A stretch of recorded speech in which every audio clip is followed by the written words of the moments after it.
Well, he's very excited. He's very excited this evening. He is. How's Stu doing? Is he hanging in there? He is. I think he's getting older though. He's starting to show a little age. Sometimes his screams are a little shorter than they used to be. Oh, I can understand that. But so are mine. I mean, my screams are more plentiful. Oh, it hurts. I can't bend my knee. Yeah. All that good stuff. Yep, for sure. All right. Well, yo, YouTube. Thanks for joining us again here at the Dollar Box. We've got our live show this evening, as we do every week, 8 o'clock Central Standard Time. Every week? Every week. We haven't, well, I don't think we've missed one yet, have we? I think I missed one and you flew solo because I was under the weather. That could be. But yeah, we really try not to. We make a conceited effort to be here every week for you guys. So we appreciate all of you joining us as well. Yeah, I'm doing well, to answer your question. I had a really nice Father's Day. It was nice we had decent weather. I ran around town and bought Ooshies from all the Menards, and then Ooshies. Yeah, when we were out of town, I found a Menards there, and I bought them out, thinking it would be an easy process, and it was not. But all for the best. We ended up finding them at the bottom of a clearance bin, and I didn't even when I was talking to the employees there, because the store manager actually came to help us. I said, well, why would you even throw them in a bin that clearly states on the side $2.99? Like, they're not even $2.99. Like, and you can buy online, right? Anything that they have in inventory and store. So like, I could have just bought those ahead of time online. They would have had to send all those people up there to dig through that thing to put that order together. Mm-hmm. You know, there's also a 99% chance that I show up and say, hey, I paid for these. I'm picking up my order. And then they'll say, oh, we'll go get them. Yeah. And yeah, I would have still been sitting there waiting while they tried to figure out where the heck they were. But anyway, all things worked out okay. I was a little nervous because we were just like grabbing the packs, chucking them in a cart. You know, I didn't really we were going to a movie, so I only had like a half hour before we had to be somewhere at a certain time. Mm-hmm. And I was kind of worried, like, man, are half of these crushed? You know, 2 of them had the little rubber Oshie thing cut off of it, and you could tell it was like a perfect slice. Because it's packed, like the cards are on top and the little rubber guys on the bottom. Like there's a seal in between them. But I was like, you know what? It looks like all the cards are in there. It doesn't look like it's been opened, and I was really interested in the cards anyway. And one of the packs had the Black Adam gold in it too, so that kind of made it worth it to take those packs as well. Because I mean, really, they charged me the same price for a packet that had, you know, pieces missing. Yeah. But in the end, it's fine. So yeah, I spent some time opening and sorting those, and yeah, it was good. The weather was nice, and like I said, and I got to see my dad for a little while, and so yeah, I don't think you could do much better than that. We went and saw Inside Out 2. Oh, how was that? Really good. We just watched the first one, I don't know, a week or two ago, and Luna really enjoyed it and wanted to go see the second one. I'm like, well, it comes out Father's Day weekend, so let's go see a movie. And I actually really liked it more than the first one. The first one was good. Well, the first one was good, but it was pretty simple. It was your joy, you know. She was little, right? The kid was little, so it was like your joy and your sadness and your whatever you call it, the guy that's supposed to protect you, that tells you in your head, hey, don't jump, you know, don't put your finger in the light socket. Yeah. And the second one just got a lot more complicated, right? Because she's 13 years old, so there was new emotions added in. And I don't know. I thought it made the story a little bit more complex.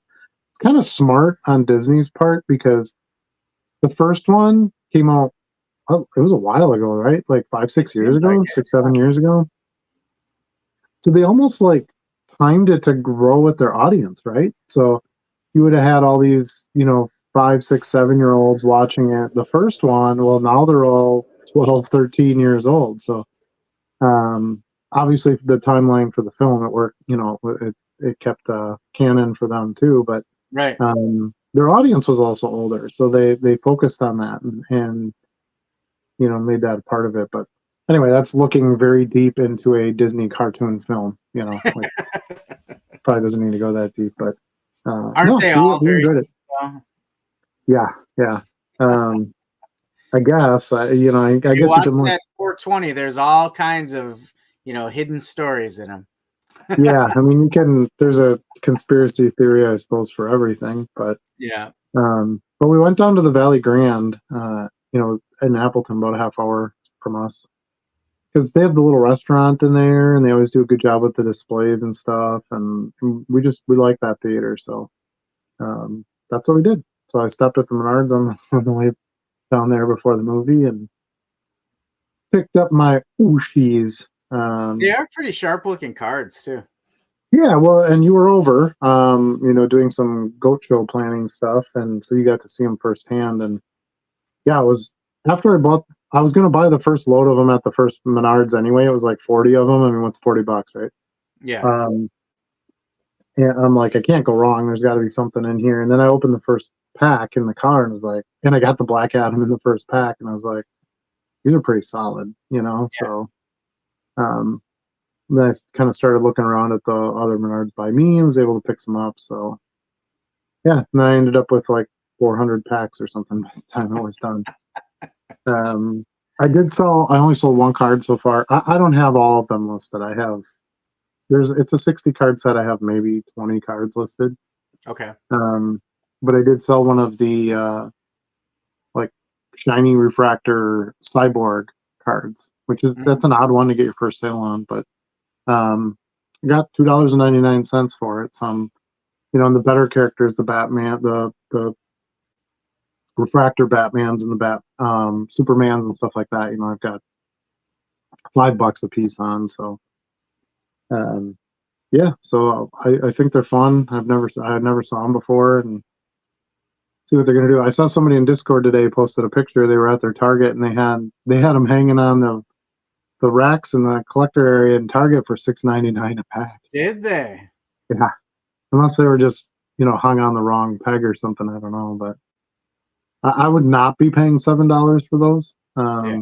Not the flip. If you want them and you like them and they're there and you want to pay $7, that's fine. But there's nothing like super super awesome about them. They're cool enough, like, and the characters are all the main characters.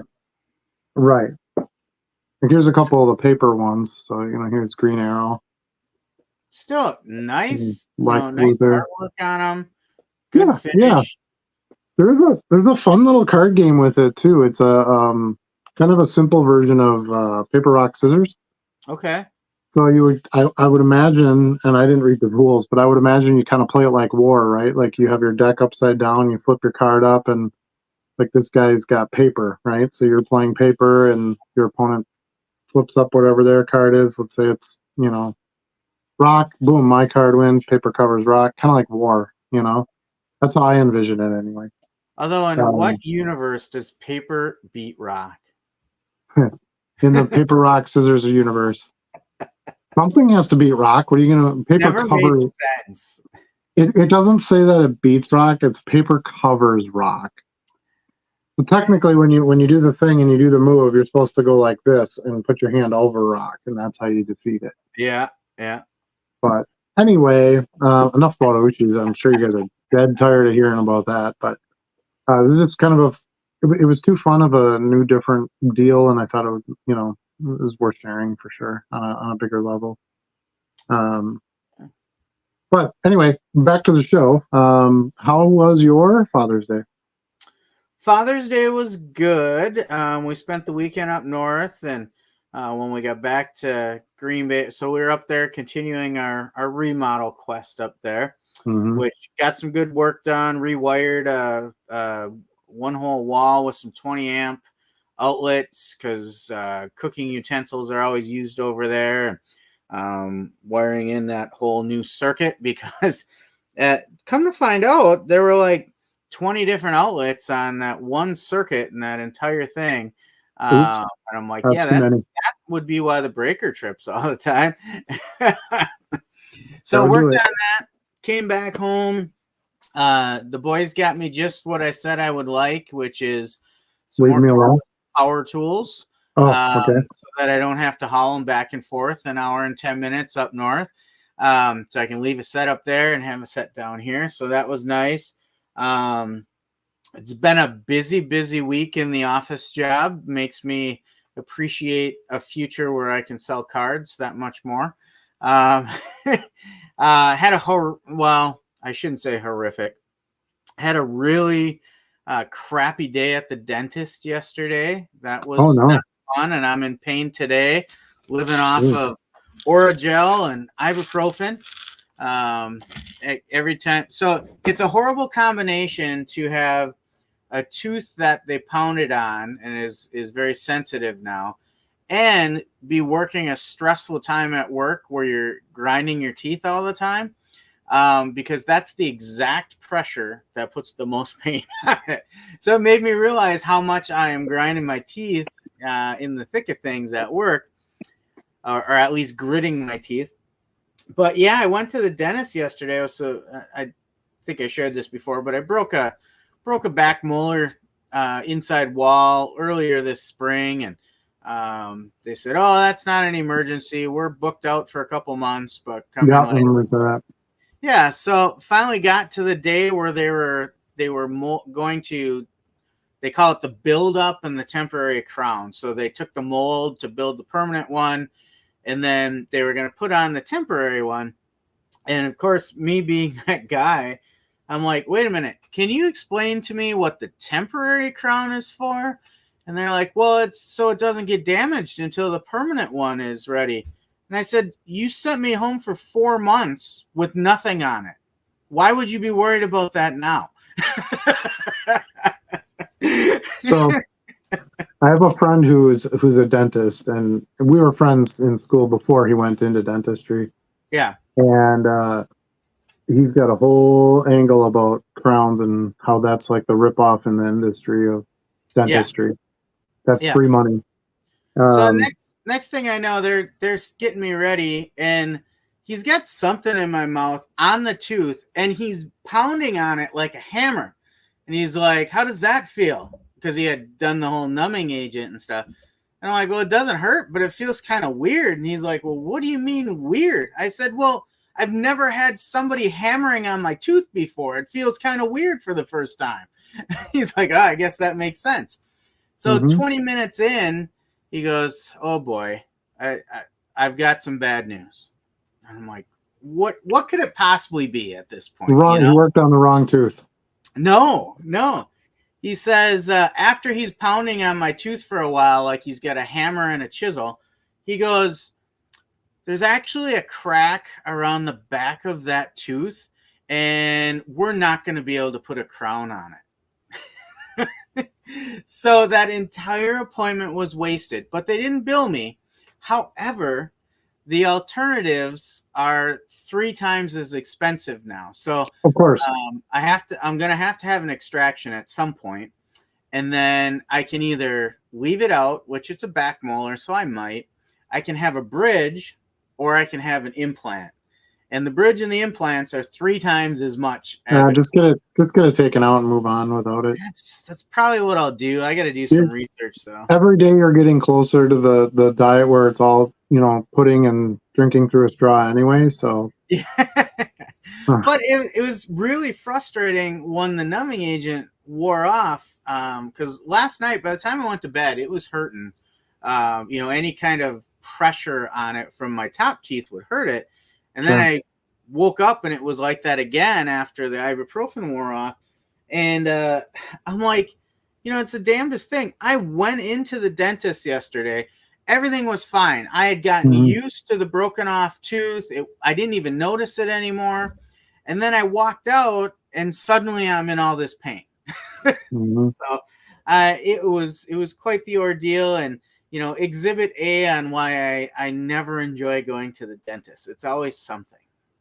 Yeah, I think it's one of those things nobody really enjoys. But yeah, And the older you get, the more you kind of gotta watch it because your teeth break just like everything in your body. Essentially, it breaks down Yeah. a bit over time, and And the yeah, whole that's good. that it broke is he showed me a close up of the tooth, and like 20 years ago, maybe 25 years ago, I got a filling in that tooth, and it's the old silver fillings, Yep, and they yep. just like loaded it up. And he Hmm. goes, "Yeah, these fillings were great for their day; they'll last Hmm. forever. However, they expand over time, Hmm. and that's how the wall of your tooth breaks." And I'm like, Yep. "Great! I wish I would have known that." You know? Yeah, actually, what I've actually been doing because your insurance only pays like $600 or $800. Well, mine does Yeah. a year or whatever. I always schedule for the last couple of years. I'd scheduled with my dentist that okay, we'll take out. I only had 4 fillings, so he took out the metal and he put they used that little blue light, whatever Yeah. sealer stuff. Yeah. They took out so he just replaced 2 each year, Okay. which was like right under the insurance cost. It was like $700 to do 2 of them or something. Yeah. And that's how I spent my dental money for a couple of years, insurance Nice. money. Um, yeah, and it's much better without the metal for sure.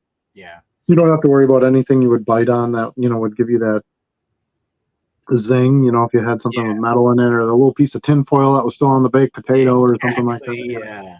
Yeah. Yeah, So terrible. I will say the folks at this dental office are really nice. Hmm. They had great chairside demeanor, had good conversation.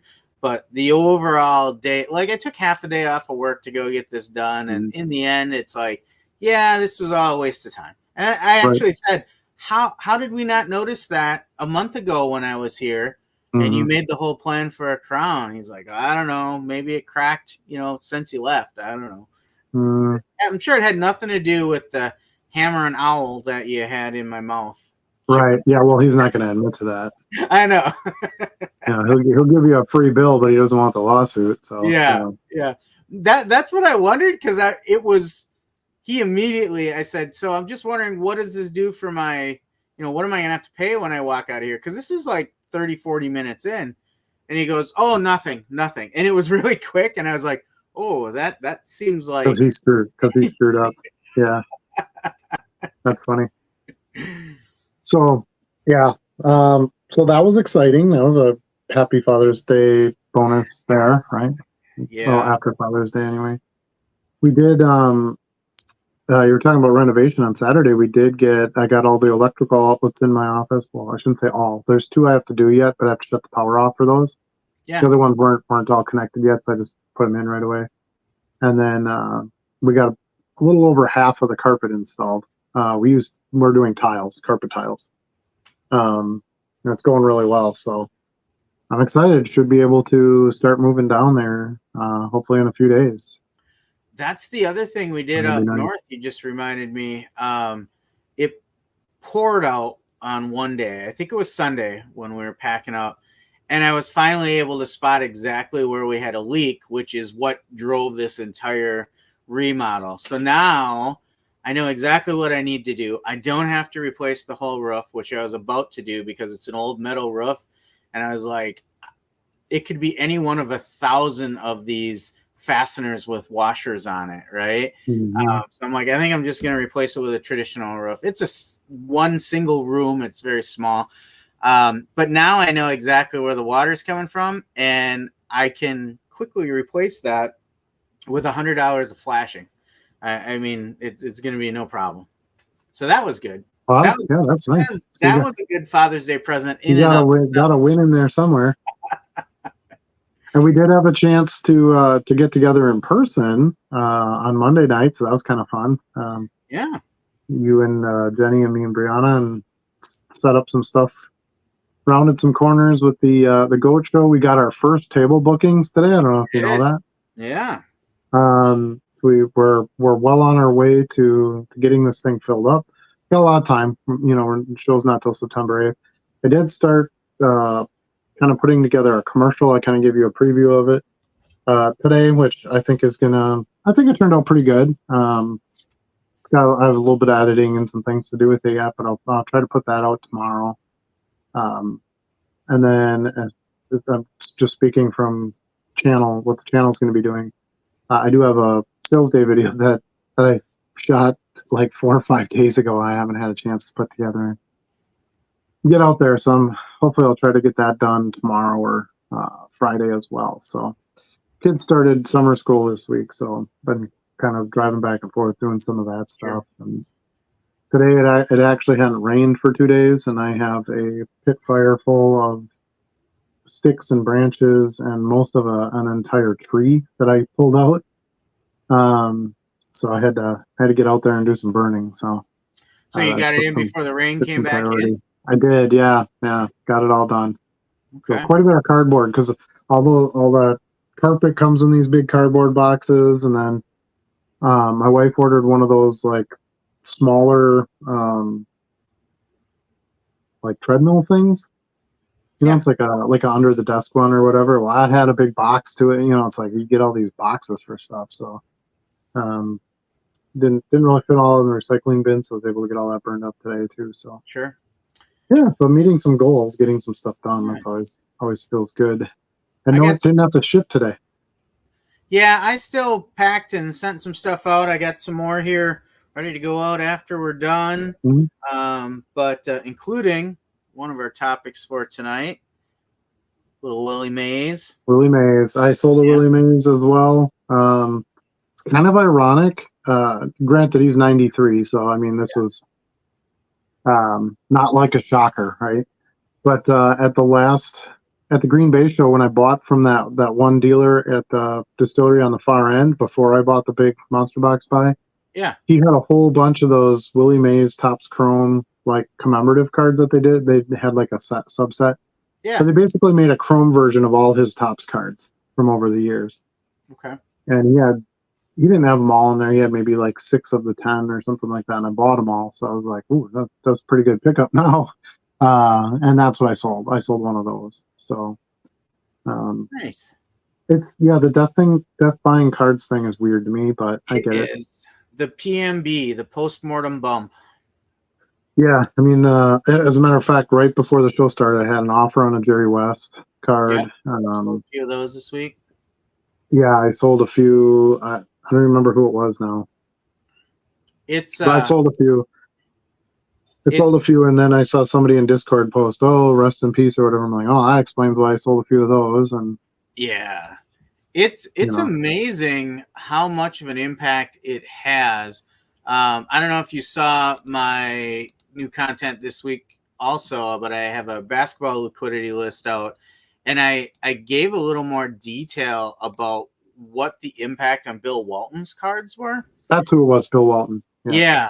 And it was amazing how much they went up for a week and a half, and now they're way down again. Yeah. Yeah, and I guess the way I look at it is I just list everything. So, I mean, if someone passes away or something happens, then I have the cards there, and then they sell. So yeah, I mean, these are cards I've had listed for a long time. It just happened to take this event before someone went out and looked for them. Right. Yeah. And when I was digging through that box, I was like, "Ooh, Willie Mays, he's 93. He'll die soon. I'll buy that Willie Mays is Willie Mays. I don't care what age, live or deceased, whatever. He's locked in history. The catch. I mean, he literally, in a game where you pretty much catch the ball as your primary duty, he literally has a play named after his efforts called the catch. So, the only other one I can compare to that, it would be John Taylor in the Super Bowl from Joe Montana. That's the catch too. Or some people would argue the Giants player, where it's stuck, Tyree, where it's stuck in his helmet. Tyree. What was his name? Yeah, what is his last name? I want to say Hill, but I think I'm mixing him up with Tyreek Hill. No, that's Tyreek. Yeah. So David Tyree. Yeah. You got it. His last name is Tyree. Yeah. So yeah, I think it's kind of ironic because I had bought some 70s cards from a friend of mine whose neighbor was selling her house and moving, and one of the cards I had was a 70s Willie Mays, and it's like, oh, I probably could have got more money for it now. It sold right away at my asking price. I'm not mad about it or anything, but it's just timing sometimes is funny with some of that stuff. So A couple of things, and I'm going to start it with a little bit of an asterisk here. One of our viewers, a couple weeks ago, we talked about what's some other content you watch regularly, and there's an individual that was recommended that I have, as much as I don't want to watch it, I find myself watching it all the time. And I'm not going to say the name right now, but they put out some content today talking about how all these content creators need to be original. Everybody's just repeating all the same stuff out there. So why wouldn't you all be talking about a guy like Willie Mays? But I am going to reference a couple other things I saw in content today because I think they were, I want to acknowledge them as great content. One is I saw the thumbnail come across at some point recommending that the Major League Baseball adopt Willie Mays' silhouette as their logo, like Jerry West is for the NBA. And I was like, I could see that. That'd look kind of cool. But also on Bo's show this morning, and we work together with Bo a lot, so I don't mind mentioning his name out here. In fact, I know he mentions us as well. But he had a good discussion in his group today about now that Willie Mays is passed, and he was generally regarded as the greatest living ball player of all time. Now who would take that place at number one? And there was a really good discussion about that, as there always is with baseball guys. Derek Jeter. Oh my gosh. He did not even get mentioned in the conversation. Well, it's not my fault you guys don't know anything about baseball. Oddly enough, Don Mattingly was part of the conversation, but nobody really took that seriously as a serious, top 3 or 4. I would say Ricky Henderson. Ricky Henderson was up there, and he was, as I looked through the list of living Hall of Famers, which is where I started my research, he's the first one I stopped on. But in the end, I put Ken Griffey Jr. just a little ahead of him because I think Ken Griffey Jr. Transcended the game a little more than Ricky. I think, when I look at stuff like that, I always look at, do they have one thing that makes them stand out? And Ricky Henderson holds a record no one else will break. See, and for me, it's got to be just like Cal Ripken Jr. Huh? It's got to be more than one thing. If you're talking the greatest of all time, it needs to be more than one thing, which is why I said Griffey doesn't hold any records. He never did anything nobody else did. What do you mean? He completely changed the game of baseball. I didn't say he didn't, but he doesn't hold anything. Like just because he changed the game doesn't mean that he's going to be able to hold on to, Just because he didn't have any of the records doesn't take away from the fact that he was a leader in everything you could do on a baseball field for many, many years. Mm-hmm. He was an all-around baseball player. I'm not disagreeing with you. I just don't know that I would put him up there. I don't even know that I would have. That's fine. I don't even know if I would have said Willie Mays is the greatest living ball player. I don't know. I have to think about it. I don't even know who's alive and who's dead. I don't follow a whole lot of that. But I also said, can we agree that pitchers aren't an option? And there was some good chat on that. I said if we're going to include pitchers, I might go with Sandy Koufax as the greatest baseball player still living. Mm-hmm. The left arm of God. Yeah, I was kind of thinking that too. I actually have a Koufax card here. Where did I put that? But baseball discussions are always fun like that because everybody can call on something different. Well, there's so many different areas to master in baseball versus a lot of other sports, that are not as multifaceted. You like, I don't know, you could say, well, who is the best base runner of all time? Who is the best catch of all time? Who is the best pitcher? Who is the best hitter? Who is the best home run hitter? Who is the best, that's like someone threw out Frank Thomas, and I'm like, Frank Thomas wouldn't even be in the top 5 for me. I like Frank Thomas, but I don't consider him as one of the best baseball players of all time. Yeah, I could see somebody saying Bonds just because you couldn't pitch to the guy. Pick. Yeah, you couldn't pitch to him. I get it. He was juiced, and he hit more home runs than he probably would have without it, and so forth. But that doesn't make you unable to get him out. Like that drug doesn't do that. So like he was just that good that you couldn't pitch to the guy. Yeah. Yeah, I don't So know. anyway, If that's the case, then that would mean Mark McGwire has to be a really close number 2. And then I would even say McGwire did more for the game of baseball than Bonds, with off the field stuff and just how he handled the media and stuff like that. But at the same time, I would never advocate for Mark McGwire to be the number 1 baseball player still living, you know? But my argument is, if you're going to say Bonds, you almost have to consider McGwire too. Yeah. In the same breath, I can see where you're going with that. Yeah. Yeah. I mean, none of them touched Derek Jeter, but you know. And I like all those guys. Like that's my generation. And somebody I never said I don't like any of them or that I even think they should be considered. I'm just from my perspective. But it's all like who you watch. And when I was a kid, I would, and I got Ricky Henderson's autograph. I back in the day, you could get these address books for like players' addresses and stuff, which sounds insane. But, and I would mail to like the clubs and try to get autographs and stuff. And the A's actually sent me a Ricky Henderson autograph and a Mark McGwire autograph. Okay. And, so I remember Ricky, stealing the bases and he'd pull that base out of the ground. And remember the little caricature shirts that were so huge when we were kids, I had this, well, they made tons of different ones, it was like Brett throwing a ball, but it was like this big head. And, I had this one of Ricky Henderson, and he was driving a Ferrari around the bases and stuff. And he was just awesome. Like he did cool in interviews. He would talk about himself in third person. Ricky Brick. He was so amazing. He played for pretty much every single team. Like there's just cool stuff about him that helped, makes him stand out for me. That actually makes me call back to a conversation I put on my channel recently is trying to chase a Grail card. Like I need to pick a Grail card to chase after. Yeah. And Ricky is one of those candidates that I'd like to like.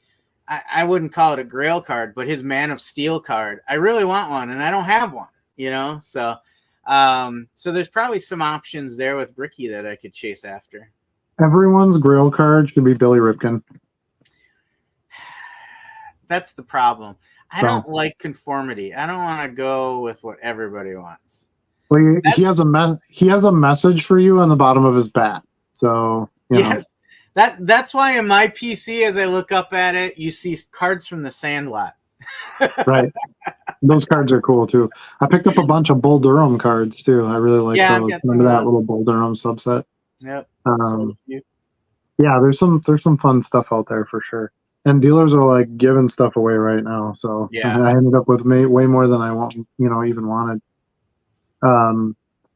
So coming up this weekend, I'm actually going to a pop culture and toy show to look for some non-sport stuff. I figured that would be a fun adventure. Haven't done that in a while, and I could use more of that than I could anything else. At this point, I have tons of sports cards to list forever, so I'm trying to throw some more non-sport in there. Granted, I just bought like 1,500 Oshie cards, but outside of that.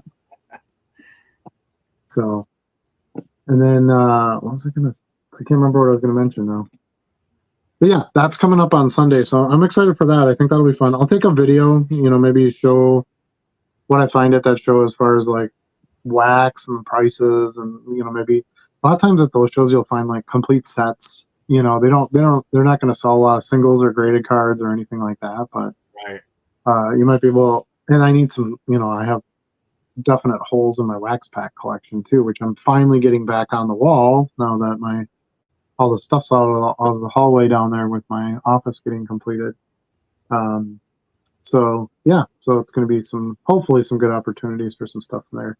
Is that like normally like an antique mall, and they kind of turn it into this like convention thing twice a year or something like that, and they have a couple toy dealers and stuff there too that are regularly there. So hoping that'll be fun and I can find some stuff. Do you have any plans for the weekend? No, nothing like that. I'll be out of the game this weekend. Back up north, actually, trying to take Friday off to get an extra day in to make a big push to do some more stuff up there. We wanted to have this done early in the summer, and it's flying by already. Yeah. I don't know if we're gonna finish it before football season, Adam. We're less than a month away from contact days. So we're taking an extra day going up there, but that spurred some discussion with Mrs. JC3 about, well, what about what about my store? Because Friday is usually a pretty good day yet, and I like to ship out on Friday and Saturday morning. And she's like, well, maybe we'll take 2 vehicles and bring the cards up there. Wow. And some shipping supplies. So we'll see. Do. Yeah. It's funny because I have some other friends too that pretty recently bought some property up north, and they're all excited about it. And we see them on Friday nights, and it's like every week now they're like, oh, I got to go up north tomorrow, and I got to cut the grass. And I'm like, I said, have you even gone up there for one day yet where you actually just enjoy it? And they're like, no. And I'm like, yep, that's what keeps me shying away from doing something like that. I think once I'm truly at an age where I don't have it, the stuff going on here, kids and whatnot, maybe that's something that I would do. But yeah, that's the thing. It's enough to take care of what I've got here. I have a complicated home, with lots of landscape that has to be taken care of and things like that. I don't want to do 2 of those. We kind of do a year on, a year off with improvements up there. That's a good idea. We just came off of like 2 years where we didn't do a whole lot, but enjoy it up there. So this is a summer of work. Yeah, and it's just part of it. You have to maintain it. That's, otherwise you can't go up there at all. So right. But I suppose we should get to the chat. We're 37 minutes in here, and they've just been listening to us. We do have a couple of topics we want to try to hit on tonight. Talk about the Ooshies, which we sort of touched on that already. Some of the goat show planning and some things we want to ask the chat about to get some ideas and some comments on. The heat. It's nice and warm outside. The heat dome. The heat. The Nationals coming up very quick, and they just contacted us about the VIP and all some of the details of that. So we can touch on that a little bit. Football cards are starting to heat up. Let's see what else. And then what else did I have in here? Oh, and then the Celtics win the finals. Just kind of surprised. I thought maybe they would have pushed spoiler alert! You gotta warn people. Some people have recorded it and haven't watched it yet. It was last night, wasn't it? Or 2 nights ago? I don't know. I don't watch 2 nights ago, yeah. Yeah, 2 nights ago.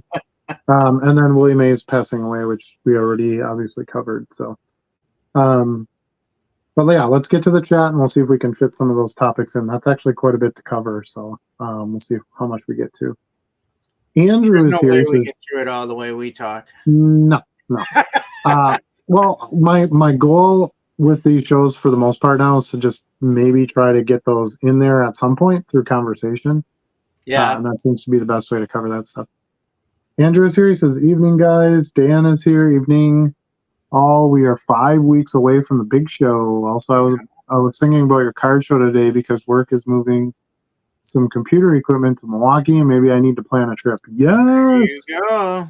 Come hang out. We've actually been, I've been contacted by a couple of viewers that said that they would love to come out and maybe they can figure, from a distance, and maybe they can figure out a way to do it. And we'd be happy to host and kind of get you around town. And, if you need accommodations, things like that, we can sort of point you in the right directions. But yeah, we're super looking forward to the show. The venue's amazing. You'll see in the commercial, I have some footage of the venue, so that'll be kind of fun. And this first one, we just really want to get a show under our belts. We're not going to have tons of extra bells and whistles, but there's some pretty grand ideas and some things we definitely want to build towards. So we really appreciate anybody who can help us make it a success so that we can keep it growing. Just like the channel, right? When I first started making videos, I had this little handheld USB mic. It was amazing. It looked like the old singer mic with the metal top and stuff. And I'm like, Hi, I'm Adam, and this is my channel. And I sell these men with, on paper stock. Um, and I did my best to kind of, pull it off and make some quality content, but I still don't think I make very good videos, but they're definitely a world apart from where they originally were. So, by the way, I'm almost at 2,500. I'm at 2,496. So if we could get 4 more subs, those of you who are watching live are obviously already subbed. I would think you're subbed. If not, make sure you do. But maybe those watching this recorded, maybe I can get a couple subs out of some viewers that way and hit that 2,500 mark. That'd be a nice little accomplishment. And also make sure you check out Charlie's channel. It's JC3 Cards and Collectibles, and subscribe to his channel. He does a great regular series on the state of the market and the cards that are selling and what players are selling best, and it's good stuff. And we will be using the commercial, hopefully, that I'm creating, and we'll be using that in our videos too to help get some more word out. So be sure to keep watching the channels to get that stuff. But yeah, anybody who wants to come out, if you're coming from a distance stuff, we'd be happy to help you out with that. And if you need a table, anything like that, we've got tables left, so let us know and we'll get you set up. But we have a few ideas we kind of, and since you kind of brought it up already, we have a few ideas that we kind of want to add in. I really want to get the projector and the projector screen going, which I know they have there, and be able to kind of go up on there and do like demonstration on like the scanner and Card Dealer Pro, and maybe how to take good photographs of a card, how to find, how to comp. We could do a video on that, kind of go on the screen and show, looking up different card sales, and just have some educational value to the show. We definitely are going to have kids areas. We're going to probably have a kids area. The idea is to have a kids area at this very first show, but we're probably going to try to build on that too. And just expand and make the car show a bigger experience. So that's what we're kind of looking for from the audience here today too, is if you guys have any ideas or don't do this. I was at a show and they tried this and it was not good. This is my first. I've been to tons of shows. Charlie's been to a bunch of shows, so we have a pretty good idea of what we like and don't like, and what we think we could do with ours that would, help it stand out a little bit. But yeah, we're definitely open to ideas and concepts for sure. Good time had by all. Yeah. Yes. And then that's the other thing. Just, everybody just come out and have fun. You don't have to, have high-end cards. You don't have to have 20 tables. Just come out. It's still like just a normal, local area type card show where, you can come set up a table and put a couple boxes of, random cards out if you want. We intend to be able to have you be able to find everything, right? So we're trying to promote to TCG dealers. I've talked to a couple TCG dealers already that are interested in the show. We want wax, dealers that want to sell wax. We want dealers that want to sell singles, graded cards, high-end stuff, dollar boxes. We really want that mix. I think that's important. I really want a show that's going to have something to offer to everyone, regardless of why you're there. So.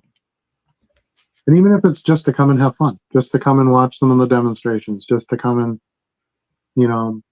meet us, live, do an interview, something like that.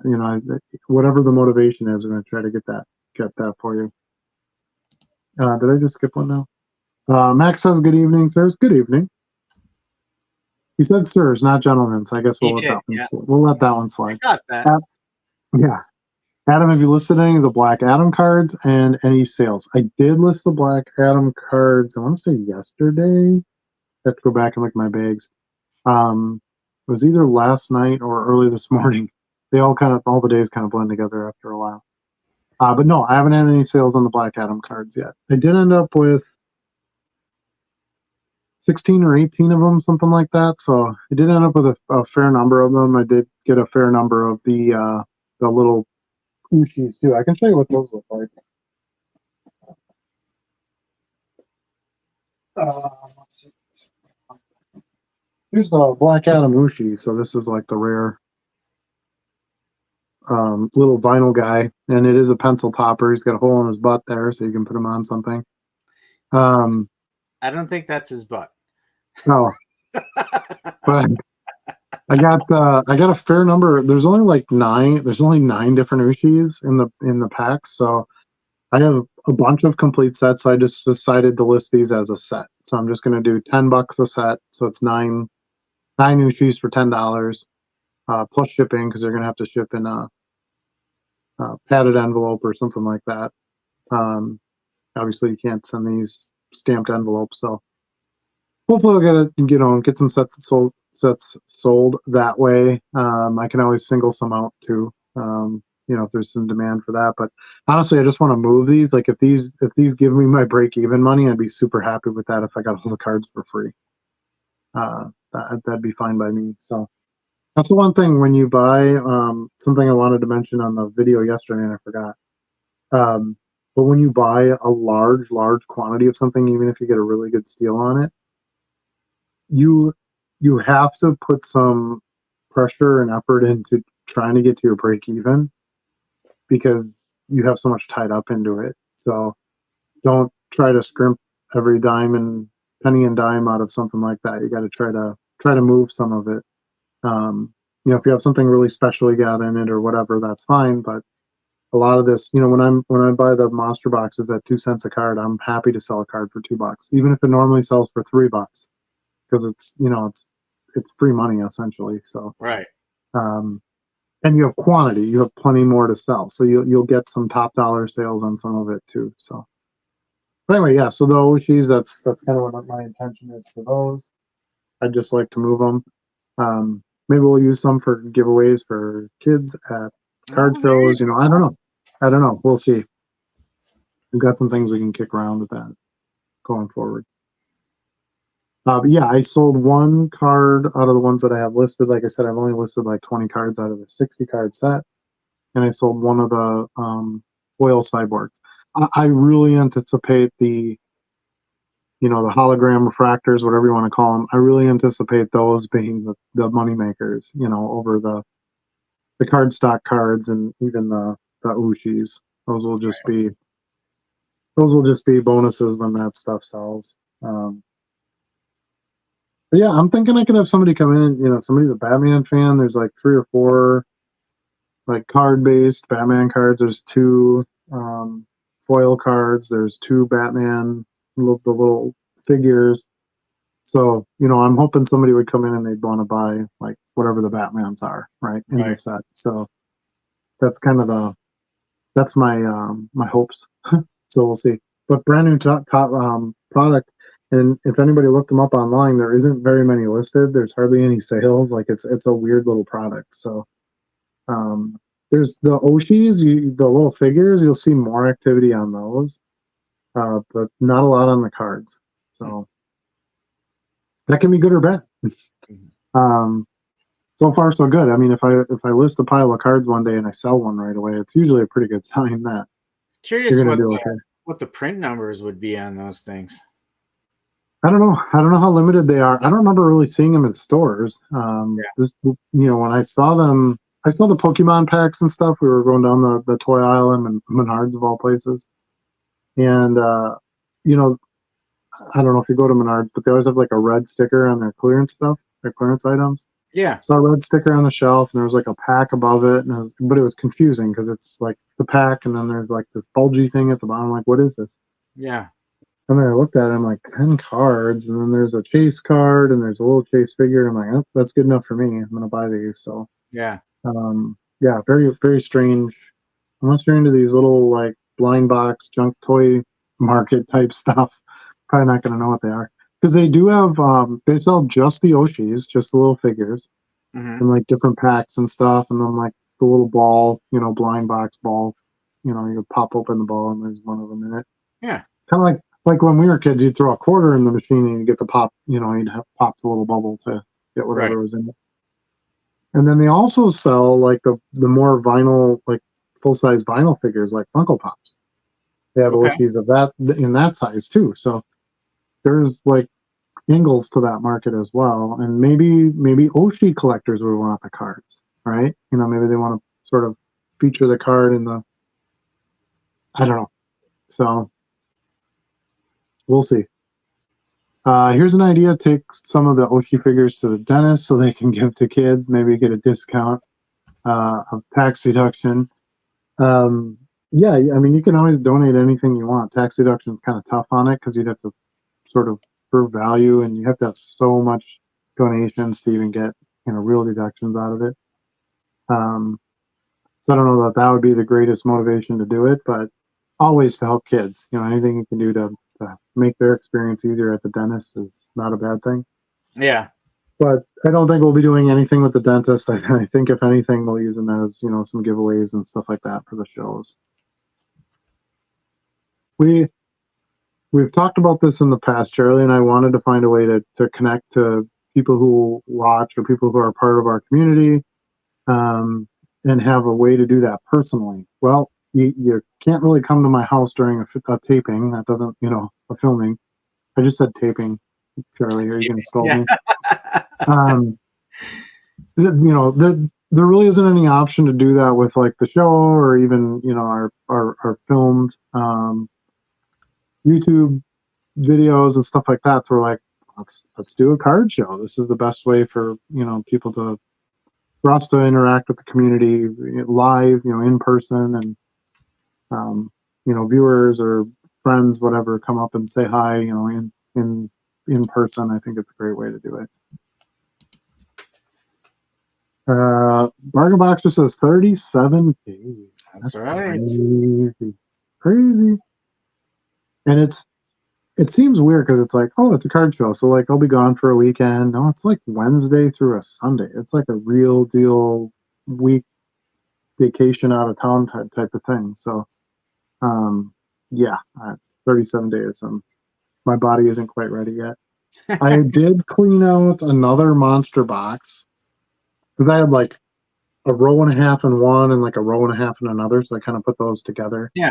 So I have two completely empty 5-row boxes now because last year I had to buy boxes to bring down. Okay. And so I was really trying to not have to do that. I usually have enough boxes that I just wanted to move some stuff around. Yeah. So if I can empty at least one more, that would give me 15,000 cards I could pick up and bring back. That wouldn't be too bad. And I can always, buy one more box down there or whatever if I had to. Yeah. But so that's the goal. Try to, for sure I've got 2. Now I just got to see if I can get enough stuff. I was doing good. I was getting everything listed. I was getting everything switched over to bags. And then I bought like 1,200 Ooshies cards, which, whatever. And then I bought, a big box of cards at this show this past weekend, which I wasn't even going to go to. Like, and then I got these. I've got a box of Yo MTV opened up. I got 2 more, so it's like, man, it just keeps, the influx just keeps happening. Lofi Joe's here. Lesson I learned years ago. If the doctor isn't sure about doing the procedure, just get out of there. Probably good advice. So, I had my little side story. I had my very first surgery in my entire life, like 3 or 4 years ago. And that has a lot of like unknowns to it, right? You don't know how you're going to do with the, with a procedure. You don't know how you're going to do with the anesthesia, things like that until you have that experience. And I had pneumonia like 2 weeks before my procedure, but I had scheduled it, like you said, it takes forever, right? I had scheduled it a couple months prior, and then it was in the same year where we had hit our deductible. So I'm like, free surgery, I'm doing it, and this was like November. So I'm like, well, you're doing it because I ain't going into next year and then you're going to send me a bill for 10 grand. Right. But the anesthesiologist comes over, you kind of meet with them first and ask you how you're feeling and check your heart or whatever they're going to do to make sure that you're good to go. And then I was telling him about the pneumonia and all this, and he's like, oh, I don't know. I don't know if we should do this. I'm like, well, I'll tell you what, if the anesthesiologist says no, I'm going to go home. Because that's probably the most, for the type of surgery I was having, that's the thing that would have killed me, if anything, Yeah. It wasn't a high risk surgery outside of the fact that they had to put me to sleep. So it all worked out just fine, of course. But yeah, I'm like, oh, this is my first time doing this. This is neat, and you're not sure if you're going to kill me or not with these fancy. Yeah, you're going to put some fancy liquid in my bag there, and I might never get up again. I mean, that's a real deal threat. Max says he just got home from a bike ride. Nice. Got a shower. I'll be back shortly. Yeah, we can kind of throw our weather discussion in here a little bit. I wasn't bike riding anywhere for the last couple of days. It's been very hot and muggy. Yuck. Yeah, no, I actually don't mind that weather too much. But if you're out there long enough, it starts to get to you. And Luna had soccer last night. It was kind of her first time ever really playing when it was truly warm out, hot out.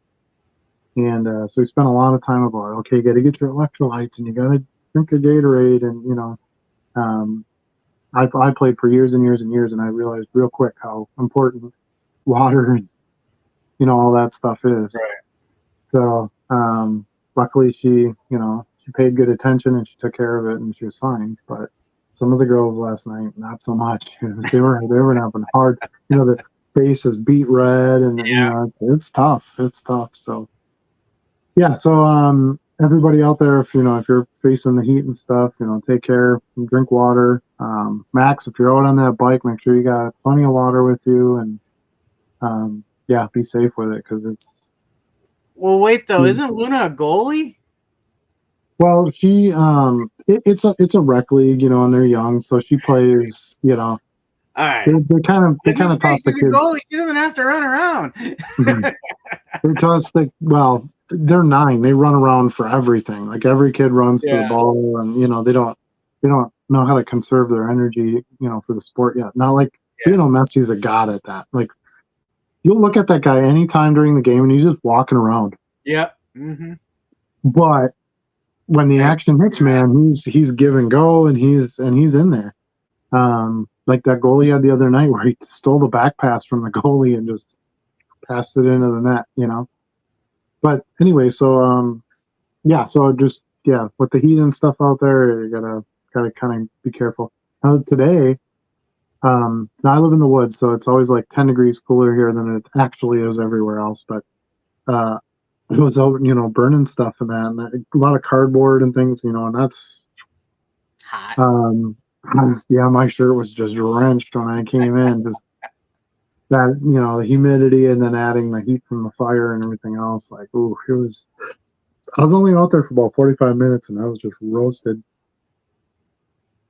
But yeah, so. I was in a 64-degree basement all day.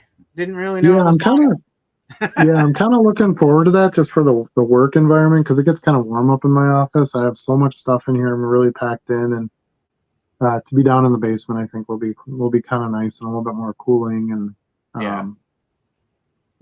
so. We in the hobby call it being a death merchant. Yeah, I think if you're buying specifically to sell based on death, like a lot of the Kobe Bryant transactions of like, oh, really, and that was such a hot time in the hobby as well. So it was like the timing just met up on that one. But I never buy anything with the intention of, oh, this guy's dying, so I'm gonna resell it. I had plenty of OJ stuff that I sold.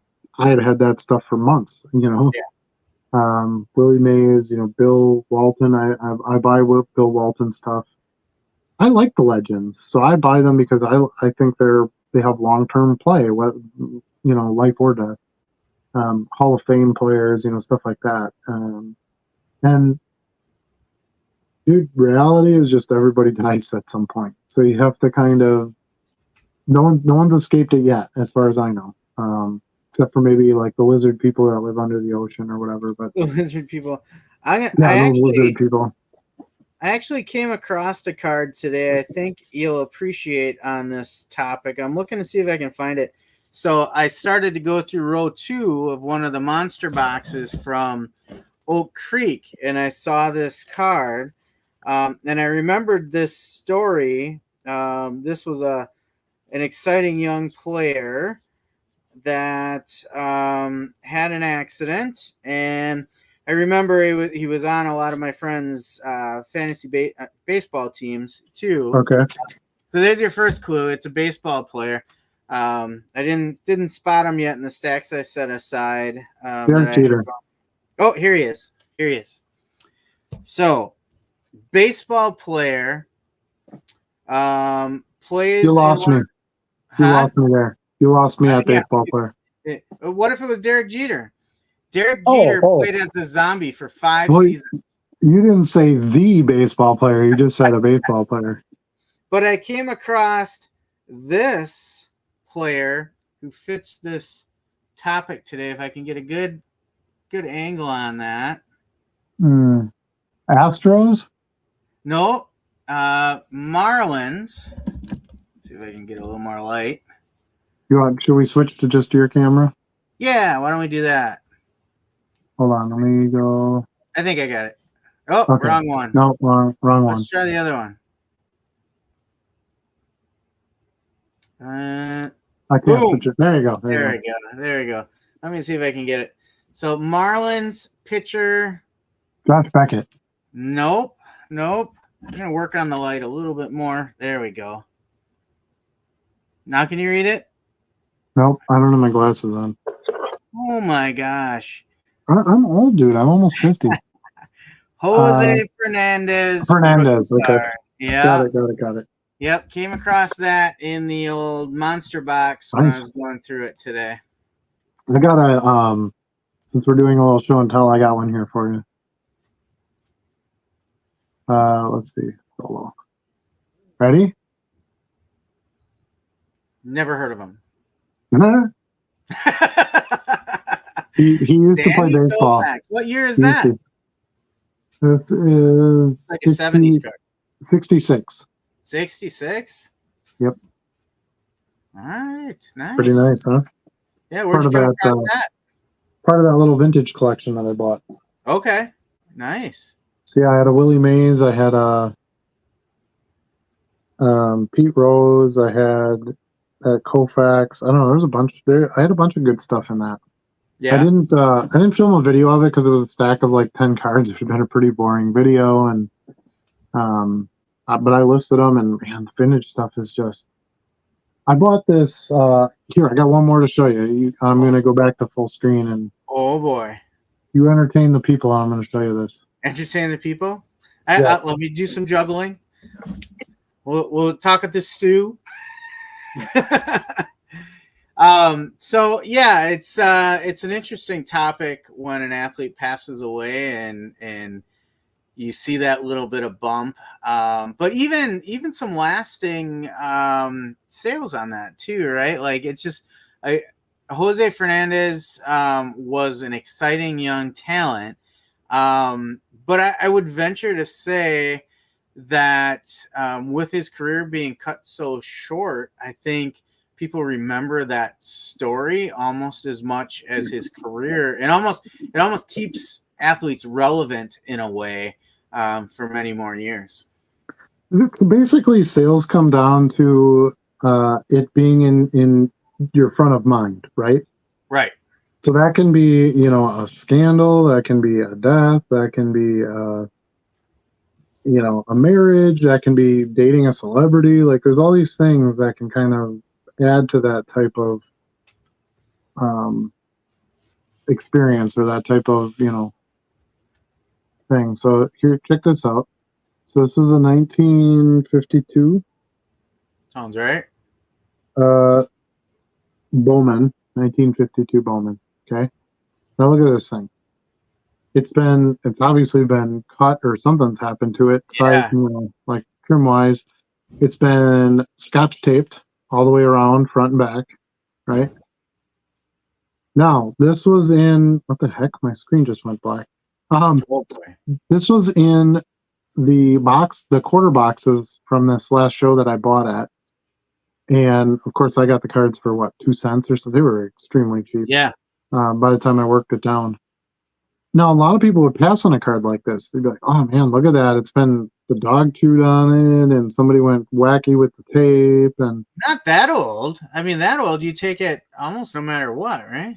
exactly, that's my point. That's my point. I've sold cards where they look like they just went through the washer and dryer. Where it's most of the color's gone. Like this card, really, other than the tape, doesn't really look that bad. It's got some color. It's got a It still story. has borders. It's not trimmed all the way to death. It still has the back is legible and things like that. Now this player is Carl Furillo. I have no idea who that is. But I sold it today for $5. And I paid 2 cents for it. So All I know is he's Furillo. he's Furillo. Now I don't know if you know much about the 52 Bowmans, but they're little. Yeah. So I think some people, maybe pass on it or miss on it because of that too. I know a lot of people who just refuse to buy minis, and I'm like, God, I have to buy those stupid things. I hate them, but they sell, right? So that application for today's minis applied for the vintage ones as well. Yeah. Now this card in like decent condition, like not like this condition, goes for $8 to $10. Obviously if it's in really good condition, prices skyrocket from there. But Right. I'm like, I can easily get $5 for this card. I haven't even had it for 2 weeks, and it's it's already sold. So Yeah. yes, buy vintage, buy checklists, buy things that you wouldn't think. That's my preach on that stuff because Now, it all does very well. on the flip side, if I had, like, I just sold this Billy Mills U.S. Olympic Hall of Fame card tonight. Mm-hmm. If that was in bad condition, I wouldn't even bother listing it.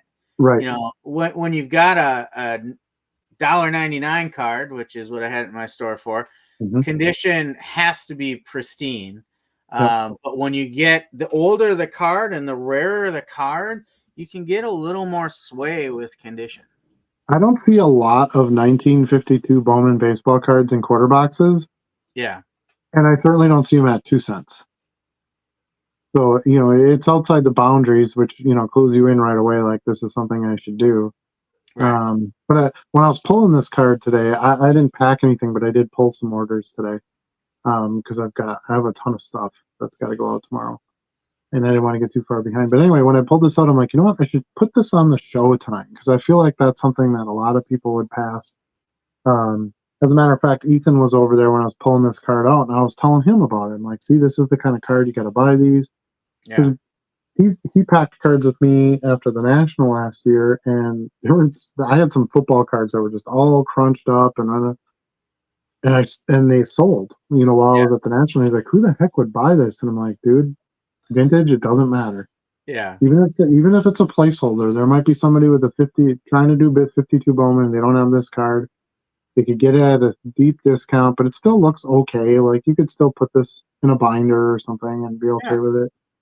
Until you can afford to upgrade or whatever. So, yeah, I love that stuff. And there was a decent amount of vintage in there. Most of it wasn't that old. There was a few 60s cards, a few 70s, and then a bunch of early 80s. Late 80s you want to stay away from. Anything 87. There's even some really good stuff in 87, but anything after 87 you kind of want to hold out on. But yeah, great card. I was very happy that I was able to turn it into a sale pretty quickly. And I bought that entire box of cards for $25. So Yeah. I got a sixth of my cost of those 1,200 cards in just this one sale before fees. So yes, I don't get all $5. I get that. Before y'all roast me in the comments. But yeah, pretty decent sale. The one bad part is I don't have a lot of vintage baseball. I need to get a lot more of that. As you've seen, I do pretty well with the football, which to me has less sellers. Is what was one of my motivations on why to do it, and the cards are cheaper to buy. But I sold a vintage basketball card today too, which I don't have a ton of that, and even when I do, it doesn't do that well for me. But I got to start expanding some more into those areas. Be trying to buy some bulk of that stuff if I can get a hold of it. Yeah, I was surprised to see in your basketball sales when I was checking them out that you actually went on a roll of pretty mainstream players for a change. Yeah, I mean, it has its moments, especially like if you get a bigger order. Like, I'm probably not going to get a big order of Mike Miller cards, Right. but I might get a big order of like Shaq or, Yeah. um, Jordan stuff is obviously a no-brainer to everybody at this point. That they turn quick, but yeah. Now today I sold a Keith Van Horn rookie and a Tim Thomas rookie, so I'm back to my off the mark type stuff. But um, yeah, one of the things that I don't like about Jordan and Kobe and stuff like that is there's so many freaking listings. So yeah, the stuff is liquid, and if you get it for the right price, you can definitely sell it and make your profit. But in some ways, at times, certain cards can be harder to sell because there's just so much of it out there More versus competition. Yeah. who's listing Keith Van Horn rookies? Just this idiot, So you don't get a ton of money for them, but if I can get them for 2 cents and sell them for $2, I'm fine with that. Yeah. And a lot of times I'll get the sales I get out of those are multiple cards of multiple weird, well, you've seen this, multiple different players, right? Yeah. So you get some good combined shipping orders out of some of those too. For a lot of times my Jordan sales are like one Jordan card, Yeah. and yes, you get a premium on anything Michael Jordan, but you're paying full fees, when you sell. So it's really not, and it's hard to get Jordans cheap. So I can get a stack of Keith Van Horn rookies for like $2, for 50 True. cards or something, So, yeah, it's perspective and just, or how hard do you want to work for it? Now, that being said, I could get those Keith Van Horn cards and have to sit on them for 3 years because you got to find somebody who wants a Keith Van Horn card. So, Right. I don't know. But there's buyers. There's buyers for all that stuff. Been selling more Aaron Rodgers lately, too. That's Oh, picked up a really? bit. Well, Yep. yeah. Excitement Yep. over year 2 in New York. What's he gonna do? Not show up apparently, because I mean that's kind of where we're still at with that. But I kind of talked about this in the last few videos, for shows and stuff. I was starting to pick up more Aaron Rodgers stuff because I knew Yeah. that this would be coming. So now I'm seeing a little bit more results of that, and I still have quite a bit from my big, monster box buy of all Aaron Jordan, Aaron Rodgers cards. So I'm starting to bag some of these because they were sitting in a separate monster box. Yeah. These are all 2021 Elite. So this is a spot I'm at when I'm for the older stuff. I'm converting over to the bags. And I'm like, well, it's probably a good time to do the Rogers stuff right now because his stuff is heating back up a little bit. All right, should we get back to the chat? Let's do it. Bargain Boxer Vintage Sports. Yeah, he Shop. knows what I was talking about. Vintage Sports Shack. So, the channel. The channel, yeah. Yeah. So fun note about that is dude's got a very interesting voice, very, very unique voice. And it drives my wife nuts. So I like to put it on when Mrs. JC3 is within earshot because it instantly gets a reaction out of her. I mean, there's nothing better than annoying your spouse, right? I mean, that's kind of the whole reason you get married in the first place. Like, I want somebody to annoy for the rest of my life. It's going to be you. That now it's our wives and all the people who have to deal with us here. You're stuck with us now. We're married. Okay, 1 second here. All right. Joe says, sorry I'm late to the party. Good evening, Mr. Ooshie and Professor Charlie. So I guess that's who I am now, the Ooshie man. The man of many names. The thing is I especially non-sports stuff, I regularly get, poked from a viewer or something that's like, hey, how do you know about this? Or how do you find this stuff?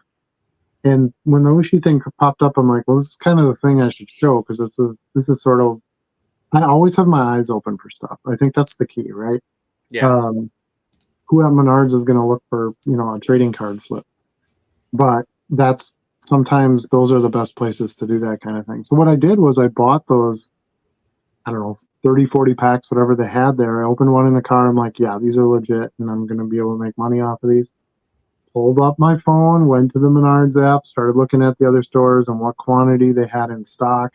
You don't want to waste your trip on something like that. And then I was like, oh yeah, and I bought tickets to this movie on Sunday, down in the valley, and I know there's got to be a couple Menards down there. So I looked up, one that was, the one that was closest to the movie theater, of course, had like 5 in stock. I'm like, wow, they ain't really worth it. And then I looked at the one on the other side of town, on the west side, and they had 91 packs. I'm like, well, that's worth it. That's worth it. So, I talked to my wife, and I'm like, well, can we get down there like a half hour earlier? Because we had to go see my dad, of course. And I'm like, can we get down there like a half hour earlier and stop at the Menards? And she's like, yeah, sure. So, it was effort. I took extra effort to get to where that is. So you have to try to take advantage of those things when you can, as weird as they are. And we got messages in the Discord from people that are like, my Menards doesn't have any. Right. They don't even know what they are. And I'm like, okay. So, I was able to pick up quite a bit. They were just around in my area for whatever reason. So. Special buy. I guess. When you got to dig to the bottom of the bin, yeah, real special. Margabox says I just got back Eagle River last week. It was great. Nice. I've been to Eagle River a few times. Very nice place. Nice area. Hi guys, do you promote your listings? Do we promote listings, Charlie? We do. This is 4TP. I think this might be his first time on the show. I don't recall that name before. So welcome. We're happy to have you here. If they're already the lowest price, do you still promote your listings? How soon do you wait to promote a new listing? Is 2% minimum effective on low-priced cards? Thanks. So, yeah, and we've talked about this quite a bit, and my stance on it hasn't really changed. I don't know, has yours, Charlie? It's not really. No. Not really. We kind of both. This is one thing we definitely agree on. Charlie and I kind of do this both the same way. We don't always. We are individuals in the things that we do, which is one of the things I love about it. You can write your own path for this. Anyway, yes, we both promote. We both promote on our lowest end listings, which is the bulk majority of our stores anyway. And we do dynamic. There is a waiting period. I think we differ a little bit on this one. I generally wait like 2 to 3 weeks. I think you're like a month before you throw a promotion on there. I don't have that kind of patience. I want to list stuff and I want it gone. And I look at, nobody wants to pay eBay more fees. I get it. But I look at it like, okay, a $1.99 card that I paid 2 cents for, it's going to cost me, 15 to 20 cents or whatever in the promotion side to get that thing sold, but it'll get in front of eyes where I can actually get a Keith Van Horn sale. So to me, that's when I only paid 2 cents for the card. Who cares? A lot of times it's cards I got for free. I have a whole box of like modern football cards here that I still have to list that I got for nothing.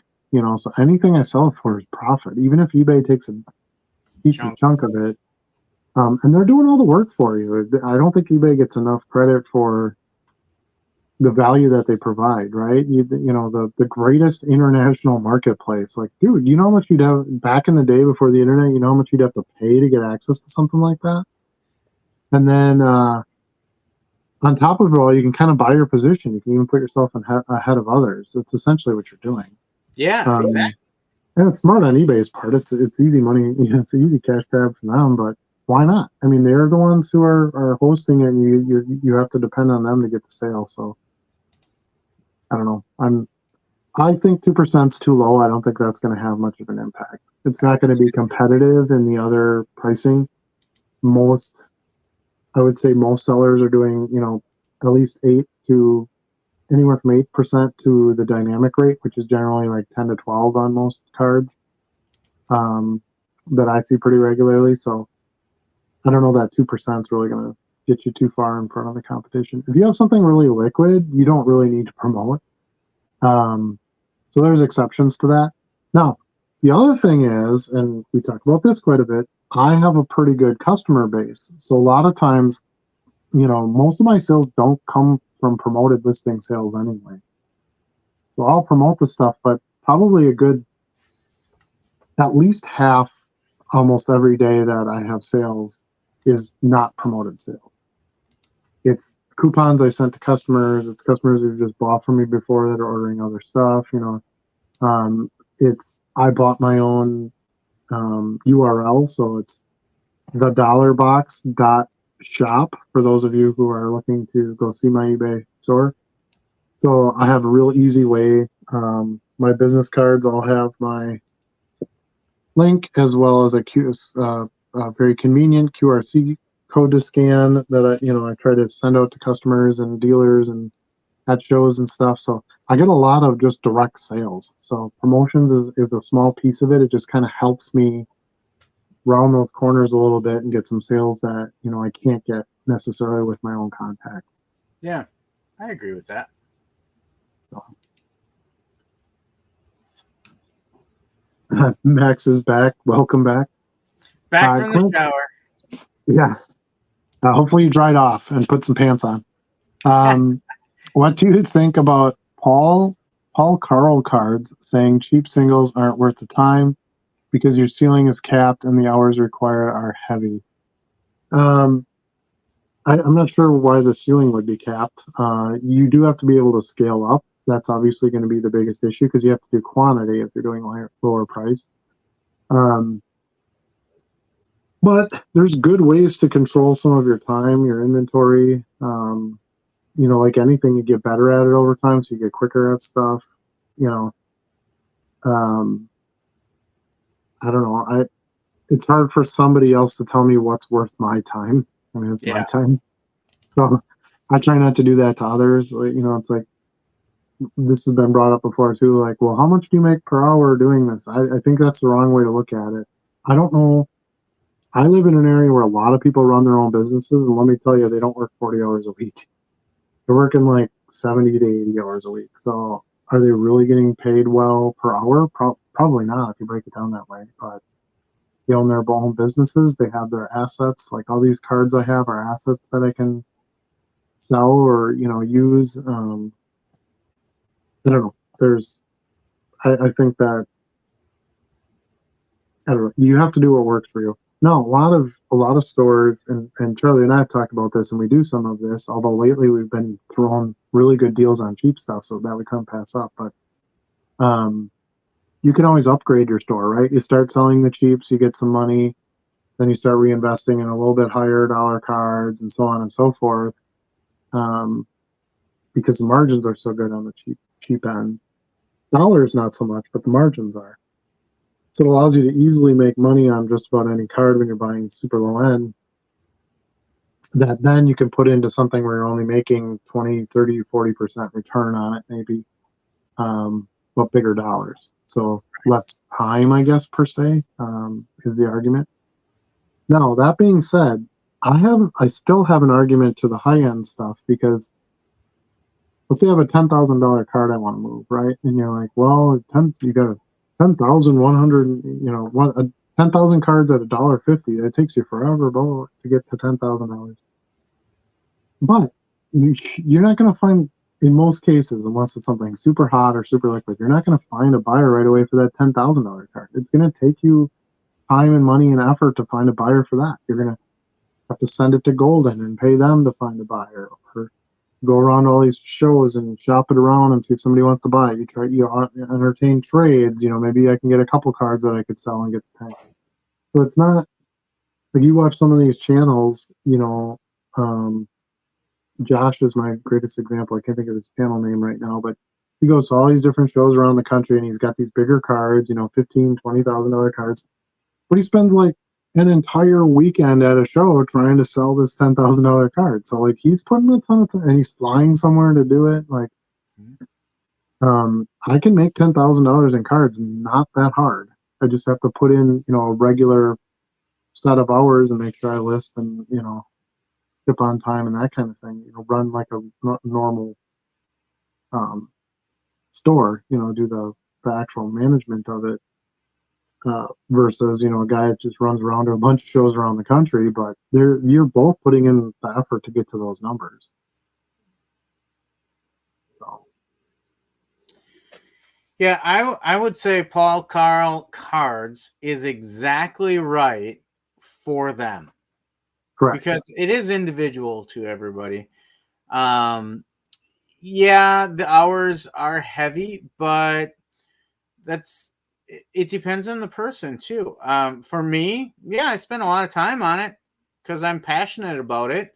Mm-hmm. And if I wasn't selling cards, I'd probably be buying cards and spending just as much time throwing them into a binder and looking at them every once in a while. I think it's one of those things too where you have to put a ton of time into it to build it up. Yeah. And then once you kind of get somewhere, like I don't even really feel pressure now to list every day or to do end listings, sell similar, blah, blah. You know, I just fill my time with what's in front of me, you know, pack orders, do that kind of thing. And I have so much listed that I get sales no matter what.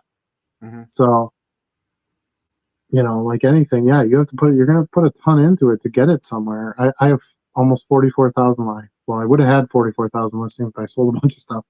So I'm back under that again, but yeah, I have that many listings and it took me a lot of time to do it, but now they're there. Like I don't have to, I'm not going to start at zero again.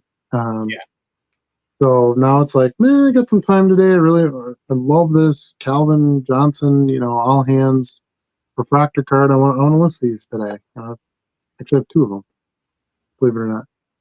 Came in my 2-cent box, and I got a fit. Nice. Right? Can't go wrong with that stuff. Anyway, I like listing cards, and I love looking at them, and I like to buy, and I like to do all that. So, like Charlie said, it's a business, and I have bills to pay, but it's also very fun. So, look at it this way. Let's say you work. Let's say you maybe make the same amount of money, but you work less hours. Great. So you're making more money per hour than me. But you're in this hobby. So what are you doing with your free time? You're working cards. So we're basically both doing the same thing. Yeah. Yeah. You know. And I definitely don't agree with the ceiling is capped thing either. I think your ceiling is only capped by the amount you can sell. Right. It's to me the cap would be your scaling. If you can't get to a place where you can handle the amount of orders, you can get the numbers of listings in, you know, things like that. That's where you start. You would run into a cap. But yeah, you could hire people. You could, you know, have your family help you with stuff. Like there's other ways you can manage that as well. But yeah, I just keep listing and shipping and listing and shipping and rinse and repeat. It just keeps going. Yeah, I don't like that weather either, but to add it and usually put in a little under 7 miles daily. Got to keep doing that so I can eat like crap. LOL. That's fair. Life's about balance, right? Yeah, I applaud you. 7 miles on a bike. That's great. I used to run 7 miles every day up till a few years ago, and I loved it. And this was actually my favorite weather. My favorite temperature to run in is 85 degrees with humidity. Not as good for your breathing, but I like the heat. It makes me, you know, it makes me feel good. I don't know. If it's cold out and I run, I put layers on and then I get hot and then I hate it. The whole thing is just hard to work out, and sucking in cold air is like the worst for me. So I could run without a shirt on. I mean, I looked good without a shirt on for a while there, so I could get away with that. And you know, yeah, you have to drink a lot of water. You got to do your things that go with it, but loved it. 85 degrees, nice and sunny. Great day to go for a run. But teach his own, right? Logical Collectibles is here. Welcome to the show. What's up, guys? Congratulations on the show. My show I host in Crawfordsville, Indiana, is growing like crazy. We had 300 people show up to our June show. That's awesome. Congratulations. Nice. Yeah, we would love to have that problem. You know, even if we all grow the venue, we're willing to, look for other places, whatever we got to do. We got to get that first one under the belt, right? So I'm sure you understand, what I'm talking about. And so we're looking forward to that. We've had a good buzz. There's definitely followers to the show, and we've gotten messages. We got a couple bookings. It's not till September, so I know we're not going to get heavy bookings for a bit yet, as people are still looking at their schedules. But yeah, we're looking forward to it. I think it's gonna be a lot of fun. And like I said, it gives us a viable local presence It does, that yeah. is hard to get, unless people are watching the channel, of course. But it's hard to connect with that way with, just YouTube and stuff like that. So, Clint guessed Jose Fernandez. He did. He nailed it. Let's see. Man, Jaffer was headed for the Hall of Fame, no doubt. Sad story. Yeah. Yeah. Now, what happened to him again? Was it Was it a car he had accident or something? like a speedboat or whatever, and Yeah. I can't remember what they hit, but yeah, it was a Yeah, he got catastrophic tossed. accident. Yeah, he got tossed out of it, right? And then got Yeah, into the propeller or something. something like that. Yeah. Oof. Yeah, no coming back from that one, unfortunately. Oscar Taveras is another one of those players I found recently and stuff. What could have been. Oscar. The thing is, and especially like a sport like that, baseball, where there's so many prospects and players and things like that, it's like you're going to have a tragedy in there somewhere. It's impossible to not, you take a big enough sampling of people, there's going to be a something major bad in there somewhere. Yeah. Unfortunately. I have the exact same Sandy Koufax card, had it since I was a kid. Well, I've had mine for about 2 weeks, so I'm still enjoying it. I'll find a buyer for it, but for now, it's in my box to list. I haven't listed it yet. I'm kind of hanging on to it.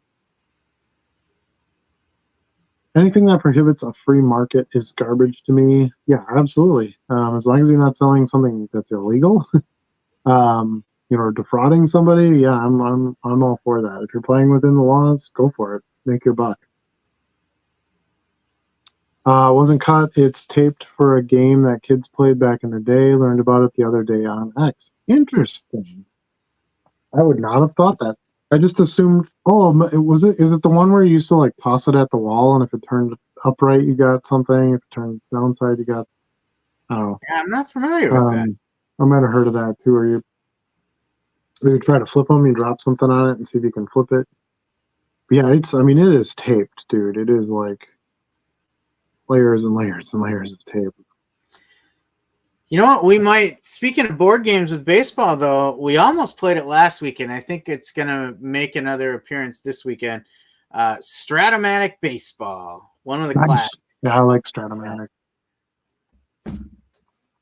Yeah, I used to play the old baseball card game. It's a board game with cards with my uncle, and you'd flip it up, and it would have like double play, and it would have a player on it and stuff, and it was so much fun.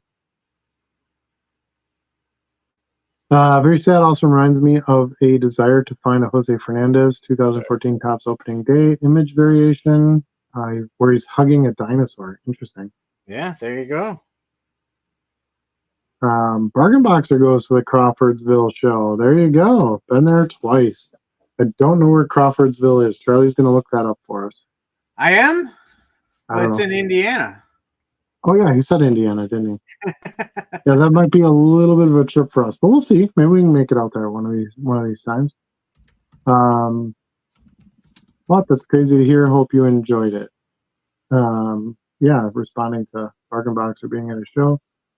I'm obviously a bargain boxer. I've done pretty well. Sadly, one of your dealers died that I bought off of. Ooh, yeah.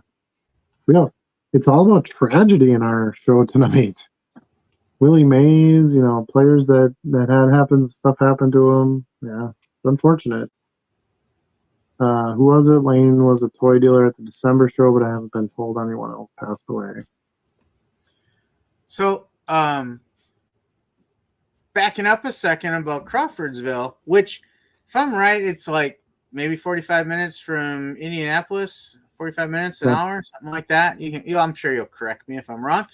But speaking to the chat, little history for Crawfordsville, Indiana for you. Curly Bill Brocious from the OK Corral is from Crawfordsville, Indiana. No kidding. Yeah. Small Curly Bill. world. Just a small world. Bargainbox just says, don't know his name, a YouTuber, Froggy Flips. Okay, I got to comment about that in just a second. Bought some toys off him, and I bought cards off the guy. He was in the middle of the room and was set up with two other guys. That's all I remember. And I know exactly who he's talking about now because Froggy Flips is one of my favorite channels on YouTube. If you haven't checked it out, check it out. He does like vintage toys, not well, our vintage, right? So like 80s toys and stuff like that. And he focuses, he likes weird stuff and knockoffs, but he focuses a lot on like some of the gross out type stuff that was in the 80s that was popular. So like Mad Balls and, Oh, yeah. you know, the stink breathers and like stuff like that. And he shows great. He finds some cool stuff and got a really neat collection. He does a good job with his content. So I'll promote Froggy Flips here as a side piece to this comment. I'll have to check that out. Yeah, it's a good show. Another good one if you like toys, like again our toy, you know, our generation toys. Toy Federation is a really good channel. It's a shop out in North Carolina, I want to say, one of the Carolinas, and the show is a lot about people bring in like their collections to sell, and it's like them. Okay, here's the hull for this ship, but it's missing this piece that's always broken off. And they go in the back and they have like bins of like parts and stuff, you know, that they've bought from other collections. And like they only put a complete piece out for sale. So they might have like 25, you know, hulls of this ship in the back and none out front because they're missing like the flagpole on every single one of them or something. Okay. You know, it's really good. It's really good. Yeah, the only toys I really played with If you were like toys, Transformers and G.I. Joe.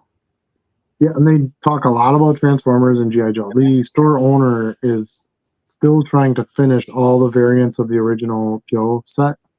Okay. So he'll kind of go over like some of the pieces he needs or some of the stuff he's got. You know, there's like variant guns. There's like this gun has a darker gray than this one. I'm like, oh man, this is it. It sounds like baseball cards Deep. after a while. You know, it's like it's like. Well, this is the purple parallel and this is the pink parallel, and it's like, you know, it's the same card, right? But is it? You know, I was just thinking about him the other day. The bar in Linden has a shelf dedicated to him by the door. Two guys with him had cards. Lane had toys. I bought cards from the guys he was set up with. And that's what I'm talking about. Going to like toy and pop culture shows to get cards. Huh. Oh, and he does, Froggy Flips does buy cards too. So you'll see a lot of times in the episodes he's buying like sets and boxes and packs and stuff. So there's some of that if you like non-sport cards. Oh yeah, that was Zeke. Zeke is a big Bengals fan and a great guy. I'm Menards showing 109 Ooshies in stock. Might have to make a stop in the morning. There you go. Don't list them. Don't do it and don't list them. Yeah, that market's going to get a lot busier now. It may. However, that being said, somebody's eventually going to buy them. That being said, I'd rather have somebody go clean out all 91 of them and be done with it than like there's a bunch of them that sort of pop up over time. Yeah. Bargainbox wants to know when is the next Crawfordsville show. Has anyone tried eBay's off-site ads? Not yet. Okay. Oh, sorry.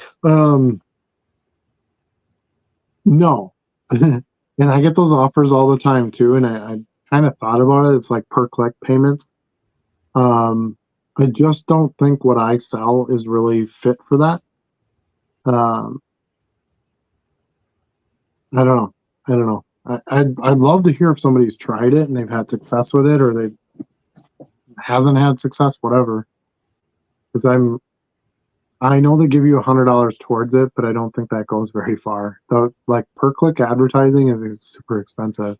I've done it with some of my other websites and stuff where I don't use eBay, so I have to find some way to, you know, advertise and attract customers.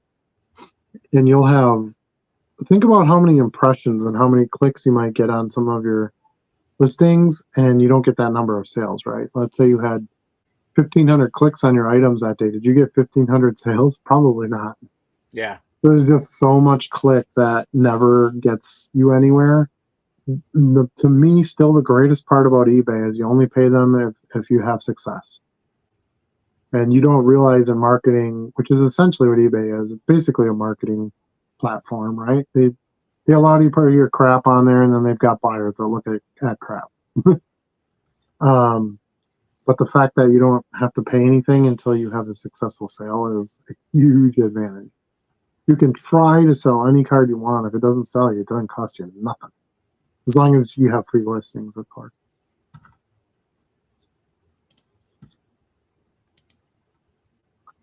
Sometime in September, I can't remember the date, skipping July and August because of 4-H and doing a remodel in the shop. Please do not make it September 8th. I don't know how much your show would compete with our show, but yeah, any date besides that would be advantageous to us. Thanks, guys. I thought you were an excellent person to pose that question to. His post is on Blowout Forums if you'd like to see his post. I go on Blowout Forums once in a while, and I feel like it's become more of an opinion column than it has anything else. It feels like there's not a lot of like set info in there. It's just like somebody will post. Here's an example. Someone will post like, "Hey, does anybody know how rare this red parallel is in this set?" And then like 20 replies will be like, "I hate red parallels." Or, "Why did they make them red? His uniform is blue. You'd think they make it a blue parallel." Like, that's what I see a lot on there. So, and maybe it's just the stuff I've looked at, but that's kind of my take on Blowout Forums. Let's see. I thought you were an excellent person to pose that question to. Yeah. So hopefully that helps. I don't know. Cocaine and speedboats aren't a good mix. Not at all. Speed and speed. Yep, it is. Ultimate Warrior is from Crawfordsville too. Oh, interesting. That's a big one. See, I know who that is. Warrior. Matt Mark says Quick Trip. Yep, Froggy. Max says Froggy is awesome. I started watching him when he had like 10K subscribers. Yeah, he has like 400,000 now or something insane, which is crazy for a guy who like talks about action figures. There's YouTube is weird, and I don't think I have this quality, which clearly because I'm not at 400,000 subscribers. But there's certain creators, they don't even have to do a lot in their content, and they're just enjoyable to watch. I don't know if it's demeanor or they're easy to follow, and they provide enough information but not too much information. The episodes are fun, but they're not like over the top flashy. Like I watch Una likes TikTok compilations of stuff, and my mind wants to explode. It's like 5 seconds here, and then this girl does this, and then some anime thing pops on the screen, and then the chicken poops, and then and it's like, what the hell is going on? I can't do this. But anyway, yeah, Froggy Flips, great channel. Check it out. There's a lot of subs. Does some good stuff for his community. Does do donation stuff. Does a lot of big spending. So like he'll go to conventions and buy like really high end Grail pieces that you never see anywhere, but he'll pay the big bucks to get them. Now his channel provides him money to be able to do that. But he doesn't use a bunch of sponsors, so there's a bunch of ads in there and things like that. And it's a good channel. Have you listened to the Toei Federation podcast? I haven't listened to it, but I do watch the YouTube posts of them. And yeah, it's a pretty good podcast. So what they do is they have this like after hours podcast, right? So it's all them sitting in the shop, but the lights are off and stuff. And they're just kind of talking about like what happened in the toy shop that day, or nostalgia type things, like, hey, did you ever have the everybody wanted this Cobra thing? Did you ever have that? No, I was only ever allowed to get one toy at the store, and Star Wars was better than G.I. Joe, so I bought the Star Wars, and my buddy bought the G.I. Joe, and we play with his stuff. And, it's just good. It's a good people that work there. That's an entertaining channel. Obviously, I was relegated to like GoBots. The cheaper Transformers, yeah. Yeah. I actually liked some of the storylines. For obviously, they didn't have a strong TV show like Transformers did. Basically, cartoons were commercials for toys. Yeah. Don't get it twisted. Um, but the thing I hate about GoBots is you'd take them and you'd transform them 3 or 4 times, and boom, they were busted, dude. They just Yeah. did not. Even like the mini ones, like you'd have the mini ones that came on card, like you'd get in your, St. Nick stocking or whatever. Yeah. Even those, it was like, man, they're not even that complicated. There isn't that heavy of moves to do, and just one of the fenders would pop right off. And There was a it was knockoff junk. of Voltron too. I can't remember the name, but that I had the second one too. Like I never had the top of the line stuff. I always had the secondary Yeah, one. whatever was $1 cheaper on the peg Right, is what got picked up. exactly. Yeah, I didn't actually have a lot of toys. I got a huge toy collection when I became an adult and had money. An adult with money is more dangerous than a kid with money, by the way, because they can go back and get all the crap that they couldn't get when they were kids. Yep. Nostalgia is a very powerful thing. But anyway, yeah, I think back to it, and it's like I had one Transformer, I had one He-Man figure, and I had 2 sisters. Like, I think if I'd have had a brother or two, like, it'd have been like, well, I want the He-Man. Good, then I'll get the Skeletor. Like, you could sort of collaborate, or I'll get Castle Grayskull for all 3 of you for Christmas. You could sort of spread, but it was like I was the only one getting that stuff, so there just wasn't much of it. I had one Ninja Turtle. I had one. Yeah. It was kind of hard to do a lot with one Ninja Turtle. Yeah. But yeah. Crawfordsville is about 30 minutes south of Purdue. Kyle Orton. Kyle Orton. 4TP has a question. I was wondering, since my store is fairly new with less than 1,000 listings, if I should just promote from the jump, but that might be just wasting money. Well, Wait. but how are you wasting money? Because they don't charge you anything unless it sells. So anything you could do to increase your sales, I think, will help you in the long run. It also depends on what you're doing with that sales money. So if you sell something, are you taking that money and buying more stuff to add more listings? Like, are you using it for growth for your store? What I can tell you is, building any business, you better be putting some money and some time and some effort into it, or you're never going to get anywhere. It's just how it is. No one else is going to do it for you. You don't get paid to sit at a desk like a lot of jobs. Right, Charlie? That is absolutely true. So, yeah, I still think promoting is worth it. They basically just take a percentage of your sale. If you're worried about that, just increase your price a little bit if you have to. If you're trying to sell it as the low man on the pole, at $1.50, maybe ask $1.60, and that'll cover your 10% promotion or whatever. $1.65, something like that. So let's back up a minute. He says Purdue, and you reach for an NFL quarterback, and you pull Kyle Orton when one of the greatest quarterbacks of all time went to Purdue. Come on. Do we have to talk about Drew Brees? I really didn't want to bring it up. Drew Brees! You love Drew Brees. You grab his cards all the time. Okay, so I do, because they sell. And people neglect him. He doesn't get the attention. So to me, that's one of my little honey holes. You're welcome, everybody. Free tip there. But he's no Kyle Orton, let's face it. Kyle Orton's the man. Oh, man. I feel like... Oh, no. It wasn't Kyle Orton that I got recently. What was it?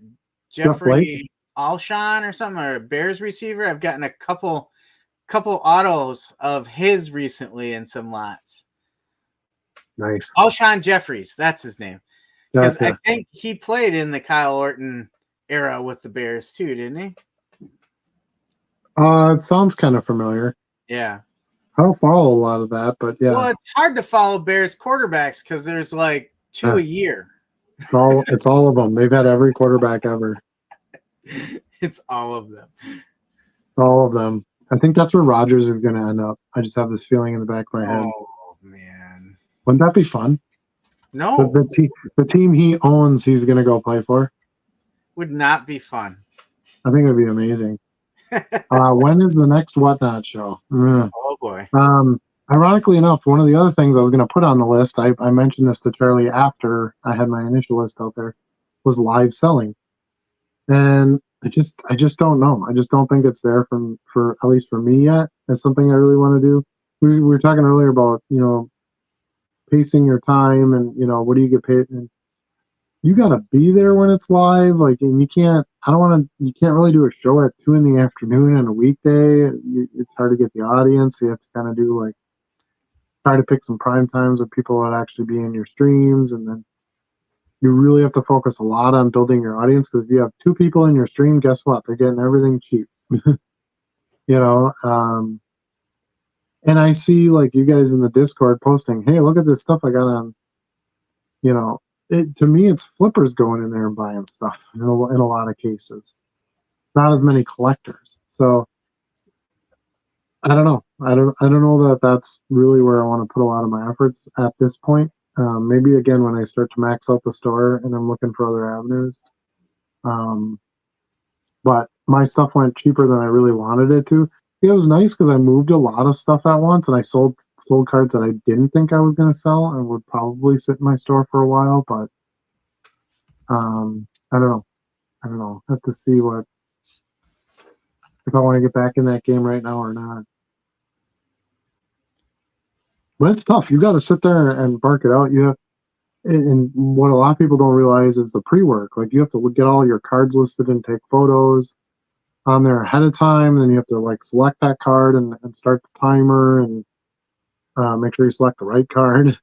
And then it sells, and getting payments from them is kind of a pain. It took me like almost 10 days to get paid from some of the sales versus eBay. I get paid the next day. I don't know. I paid you right away. You did, and you were the first one, of course, to get your cards too, since you live across the river. But across the river. But yeah, there were a bunch of them that actually everybody pretty much paid me right away, but I don't get the money from Whatnot right away. They need delivery confirmation to release the funds. So, and I shipped, of course, right away. I shipped everything the next day. I did like the convenience of that. It was like, okay, here's the stack of my cards for this live auction. You do the live auction. Okay, these sold. You set them aside, and boom. So it was pretty easy as far as like pulling and shipping and stuff. But there's some things that I didn't enjoy about it a whole lot. So I don't know. I'll think about it going forward. It does seem to be a lot more work for in the moment for selling it versus eBay. So eBay, you do a bunch of work up front and then you just let it be, right? Yeah, you don't. Yeah. But for Whatnot, I don't think you do as much work up front, but you have to be very engaged for half hour, however long your show is going to be. And I think that's one of the things I've had sales positions most of my life, and I don't really want to get in front of people and shake hands and try to push a deal, try to upsell a product, all that kind of stuff. And I have this, like, we have this channel, I make videos and I promote what I'm doing here. And then now we're doing a card show and this and that. And it's like, I don't know how much of that I want to add on top of it. It'd be perfect for something like this where I got all the cards for free, because literally, again, I don't care what I sell them for. Yeah. But am I going to have any cards like are any of these cards going to draw in an audience that I'd even get, bids on it? And then I'm just sitting there for an hour with 2 viewers, and I had a fair amount of viewers on my first one, but I went in and kind of promoted him do my first, a lot of you guys came in and watched it. I truly appreciate it, and bought some. Charlie bought some cards, but you would not necessarily be regulars in those streams. And I don't know if I'd have what I need there to really make a mark. Now, one thing I found interesting is Fanatics Live. I like because they promote it a little differently, and based on what you're selling or who you are as a seller, they'll help you get viewers. But also eBay Live, like I would even maybe try eBay Live and try to sell some cards that way. But we'll see. We'll see. So it's a good question. I'm actually surprised it hadn't come up sooner. Because I was into it and I had fun doing the show. And like I said, I moved to some cards that I didn't really pay anything for, so it was perfect that way. But I know I could do better than what some of those sold for by listing on eBay. And then Charlie's right. I like the part where I just list it and walk away. And then once it sells, I pull it out of the drawer and I put it in an envelope. I don't have to bark about it. Max says Froggy is just a genuine dude. His passion just oozes through his videos. That I would agree with that. Yeah, you can tell he really likes what he does and the videos that he's making. And yeah, you don't feel like there's an ounce of dishonesty in him, So I think that does help for watching a channel like that. If you guys love this live stream, please give it a thumbs up. We have 25 watching and only 6 likes. Thanks, Joe. I appreciate it. Yes, please. He's our hype man. Give us a thumbs up. Yeah, thanks. We need it because I forget to say it. We gotta bring him to the card show. Absolutely. Yeah, if you enjoy the lives, please give it a thumbs up so that we can keep making them and sharing them with others. If you're watching this recorded, also thumbs up. Make sure you subscribe to the channel, ring the bell if you want to be notified of any future videos. We do have our Discord link down below. Is that active still, Charlie? Do we know? It should be. We set it to never expire, but I know, but I've done that before and I've had the link expire, so I don't know. True. But anyway, Discord's down below. If that link doesn't work, you can always just find us, search the dollar box for our server. It's free. Join us on there. There's some good content that we all pass around. It's more community based instead of just listening to us. It's everybody that's participating in what we're trying to do. Max says some of those knockoff toys are now crazy expensive in comparison to the things that weren't knockoffs. I think that's the thing. I think so. Here's where I take it, especially with 80s toys, because it's so collected. There's tons and tons and tons of collectors. So what you have is, okay, I'm a He-Man guy, right? Well, I went and I got all the He-Mans. So now what do I do? And to me, and how I can play this into what we're doing here is, I find the same thing with cards, right? So like, okay, I've got all of Barry Bonds base cards, but I don't have his Sports Illustrated for Kids card from that year. You know what I mean? Like, to me, the Kmart card, the Fruit of the Loom card, Fleer card that I showed last week, where it was like packs within other products. And, like Charlie today sold one of those Coca-Cola Monster cards, right? That might be a collector who's like, well, I already got all the Pat Smelling cards, but there's this really cool Coca-Cola Monster card that's out there. Now, that's not really a knockoff. I get that. But to me, that's kind of what a knockoff is. It's like the oddball and, the thing that shouldn't really have market is the thing that's really gaining in market because all that other stuff has already been bought and collected and displayed in collections.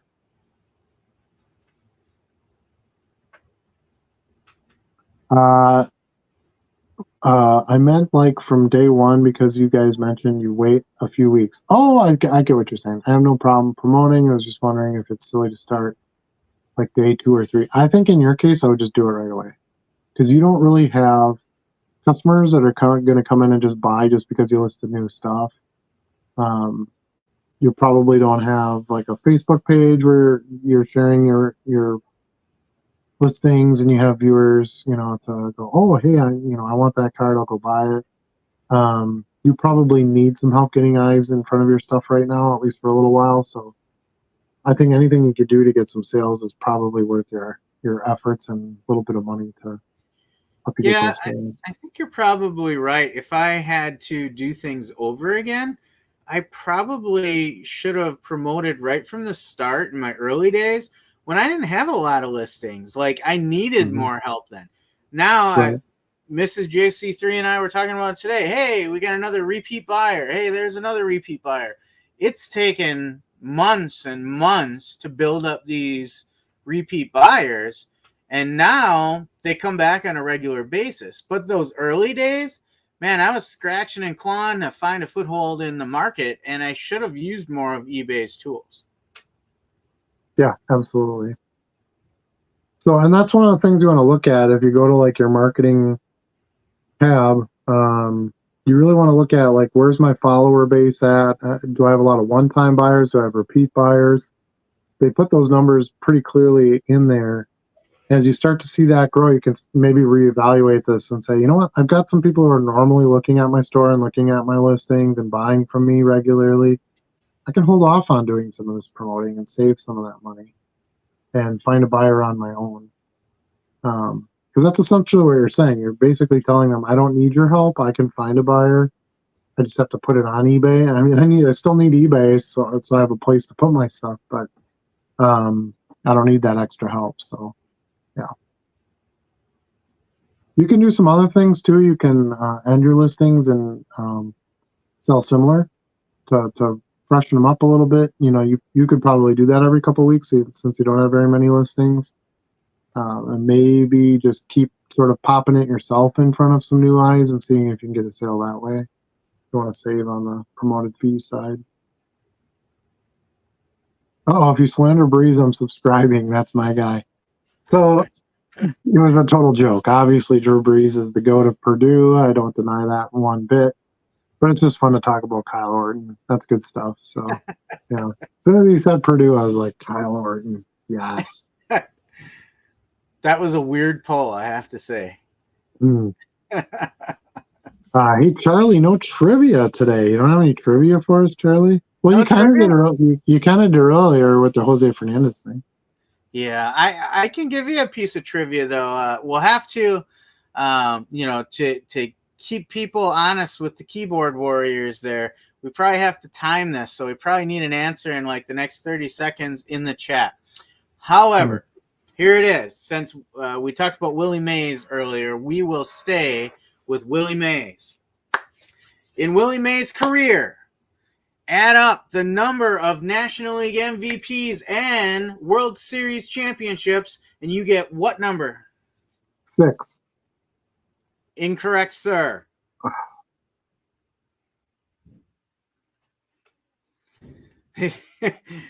MD throws out a guess before I even finish the question. Smart. Smart. That was a good answer. Nice.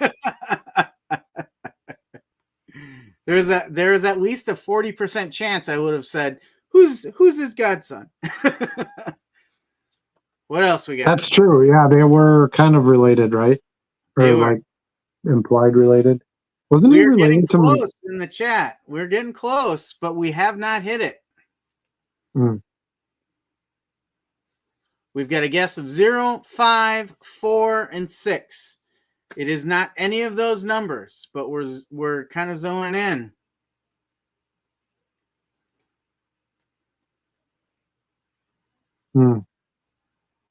You want to take another guess?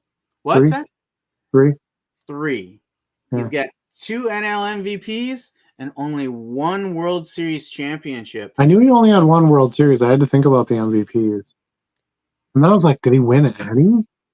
But I figured he had to have at least won 1.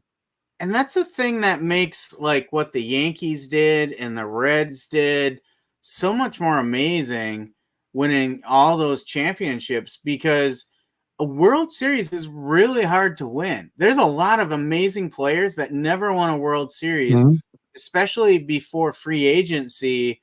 What you just make your way to a winning team. Did you know Derek Jeter won some World Series? Did he? Yep. I didn't hear that. No. You better look into it, trivia boy. I like Max's answer here. 3. Those numbers are real. 3. Is that what he said? 3? 3. 3. He combined them. Close enough.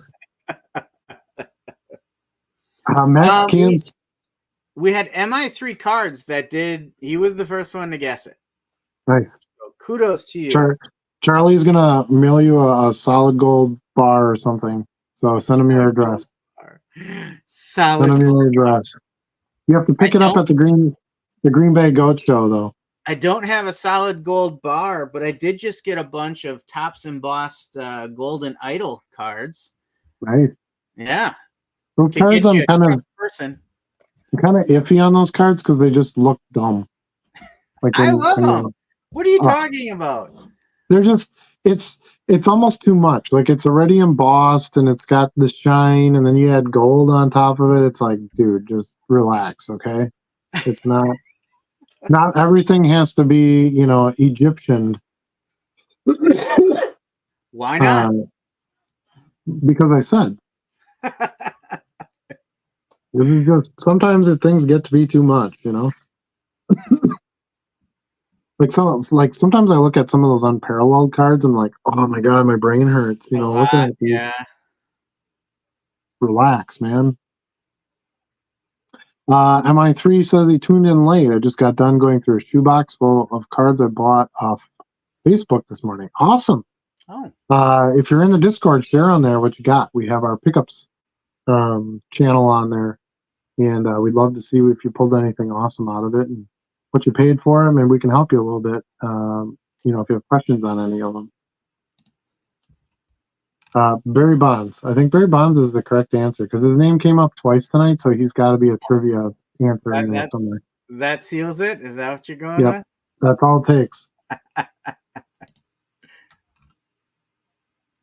Let's see. We still got some number guessing here. Where did I pull 3 from? I don't know, but I liked it. How much does it cost to mail kudos to Minnesota? Love it. Kudos. Mwah, mwah. Yeah. Did we touch on all our topics? I mean, we're getting just about ready here to. I think we touched on all of them and more. I agree. I think we had a solid show tonight. Let me just see here if I got anything else. I don't think so. So yeah, I just want to obviously promote the Goat Show. So those of you who don't know, we are doing our own card show. First one ever that Charlie and I are putting together. We also are very fortunate to partner with Cardboard Legacy, who's a promoting sports card show promoting company around here. They also have a great shop down in Oshkosh, Wisconsin, if you want to check it out. And they're helping us get this thing off the ground. Got us in front of a lot of people already. Got some tables booked, but we still have tables available if you're a dealer and are interested in that. Otherwise, just come hang out, attend the show. It's free to go to. Lots of stuff in the area, good things to do in Green Bay. It is not a home Packer weekend. They play on Friday, and on Friday, so the show's on a Sunday. They play on a Friday, they're playing in London, I think. Brazil. Brazil. I knew it was not Wisconsin. They're playing in Brazil, so you won't have that extra crowd around for that, and won't miss the game that way. I am familiar with the fact that it's still an NFL Sunday and there'll be games on, but show runs from 9 to 2, so hopefully you can get in and get done what you need to get done and get back to football if that's your Sunday activity during that season. Yeah, so looking forward to it. Looking forward to meeting a bunch of you and getting the first show off the ground. Absolutely. MI3 says, keep collecting cards of the best quarterback from Purdue. Surprisingly, Mike Phipps doesn't have that many cards. Right, Mike Phipps played there too. I have quite a few Mike Phipps cards, actually. I get them a lot. I find them a lot in commons lots of football, and I'm like, what are you doing? He's not a common. And there are buyers for him. And I've even sold modern Mike Phipps cards. Modern cards of old time players. So yeah, Phipps is that's another little sweet spot that a lot of people don't look at. So it's interesting to bring him up. I kind of forgot he played for Purdue, or maybe I didn't even know that. Hard to know where everybody was, especially when you're talking vintage. I think about like Joe Montana, right? Joe Montana played for Notre Dame. When's the last great quarterback out of Notre Dame? That's a tough one, right? Brady Quinn. Brady Quinn, right? So, and that's kind of a stretch to say last great quarterback out of Notre Dame.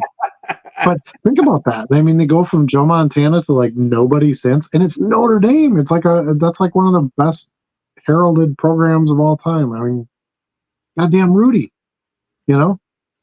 and they can't get a quarterback who amounts to something after college from at that school. It's crazy to me. Yeah. But anyway,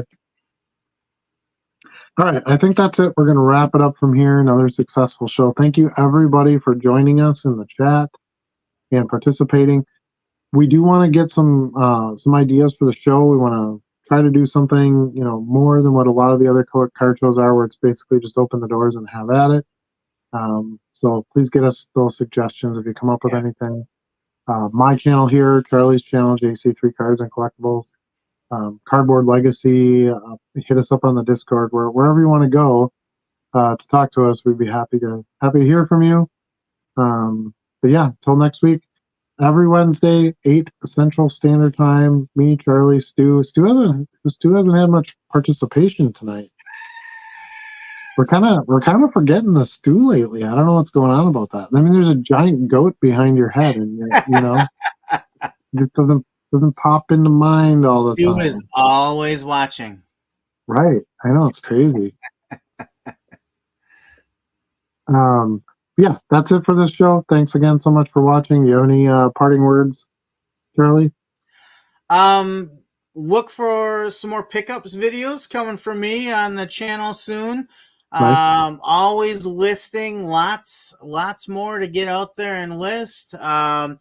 Happy to answer any questions in the Discord. So don't be shy out there. Join our Discord. We are always looking to help others, figure out how to scan cards, how to effectively list cards. So Adam and I are both out there all day, all night. And we love answering questions and comments and interacting with all of you. So that's about it. Other than that, peace out. Take care of each other. Just so you know, Charlie only replies in GIFs. So 90% of the time, that is appropriate. If you don't like GIFs, then maybe that's not for you. But no, it's great. It's a great community. It's really growing. We had a surge of new members over the last couple of days. We had 3 or 4 new ones pop in, which is good numbers for us. So continue to see growth, and we'll keep asking for that and keep participating on there and keeping that alive. So join. It's fun. But that's it for this episode. Thanks again so much for watching, and remember, you can't sell what you don't list.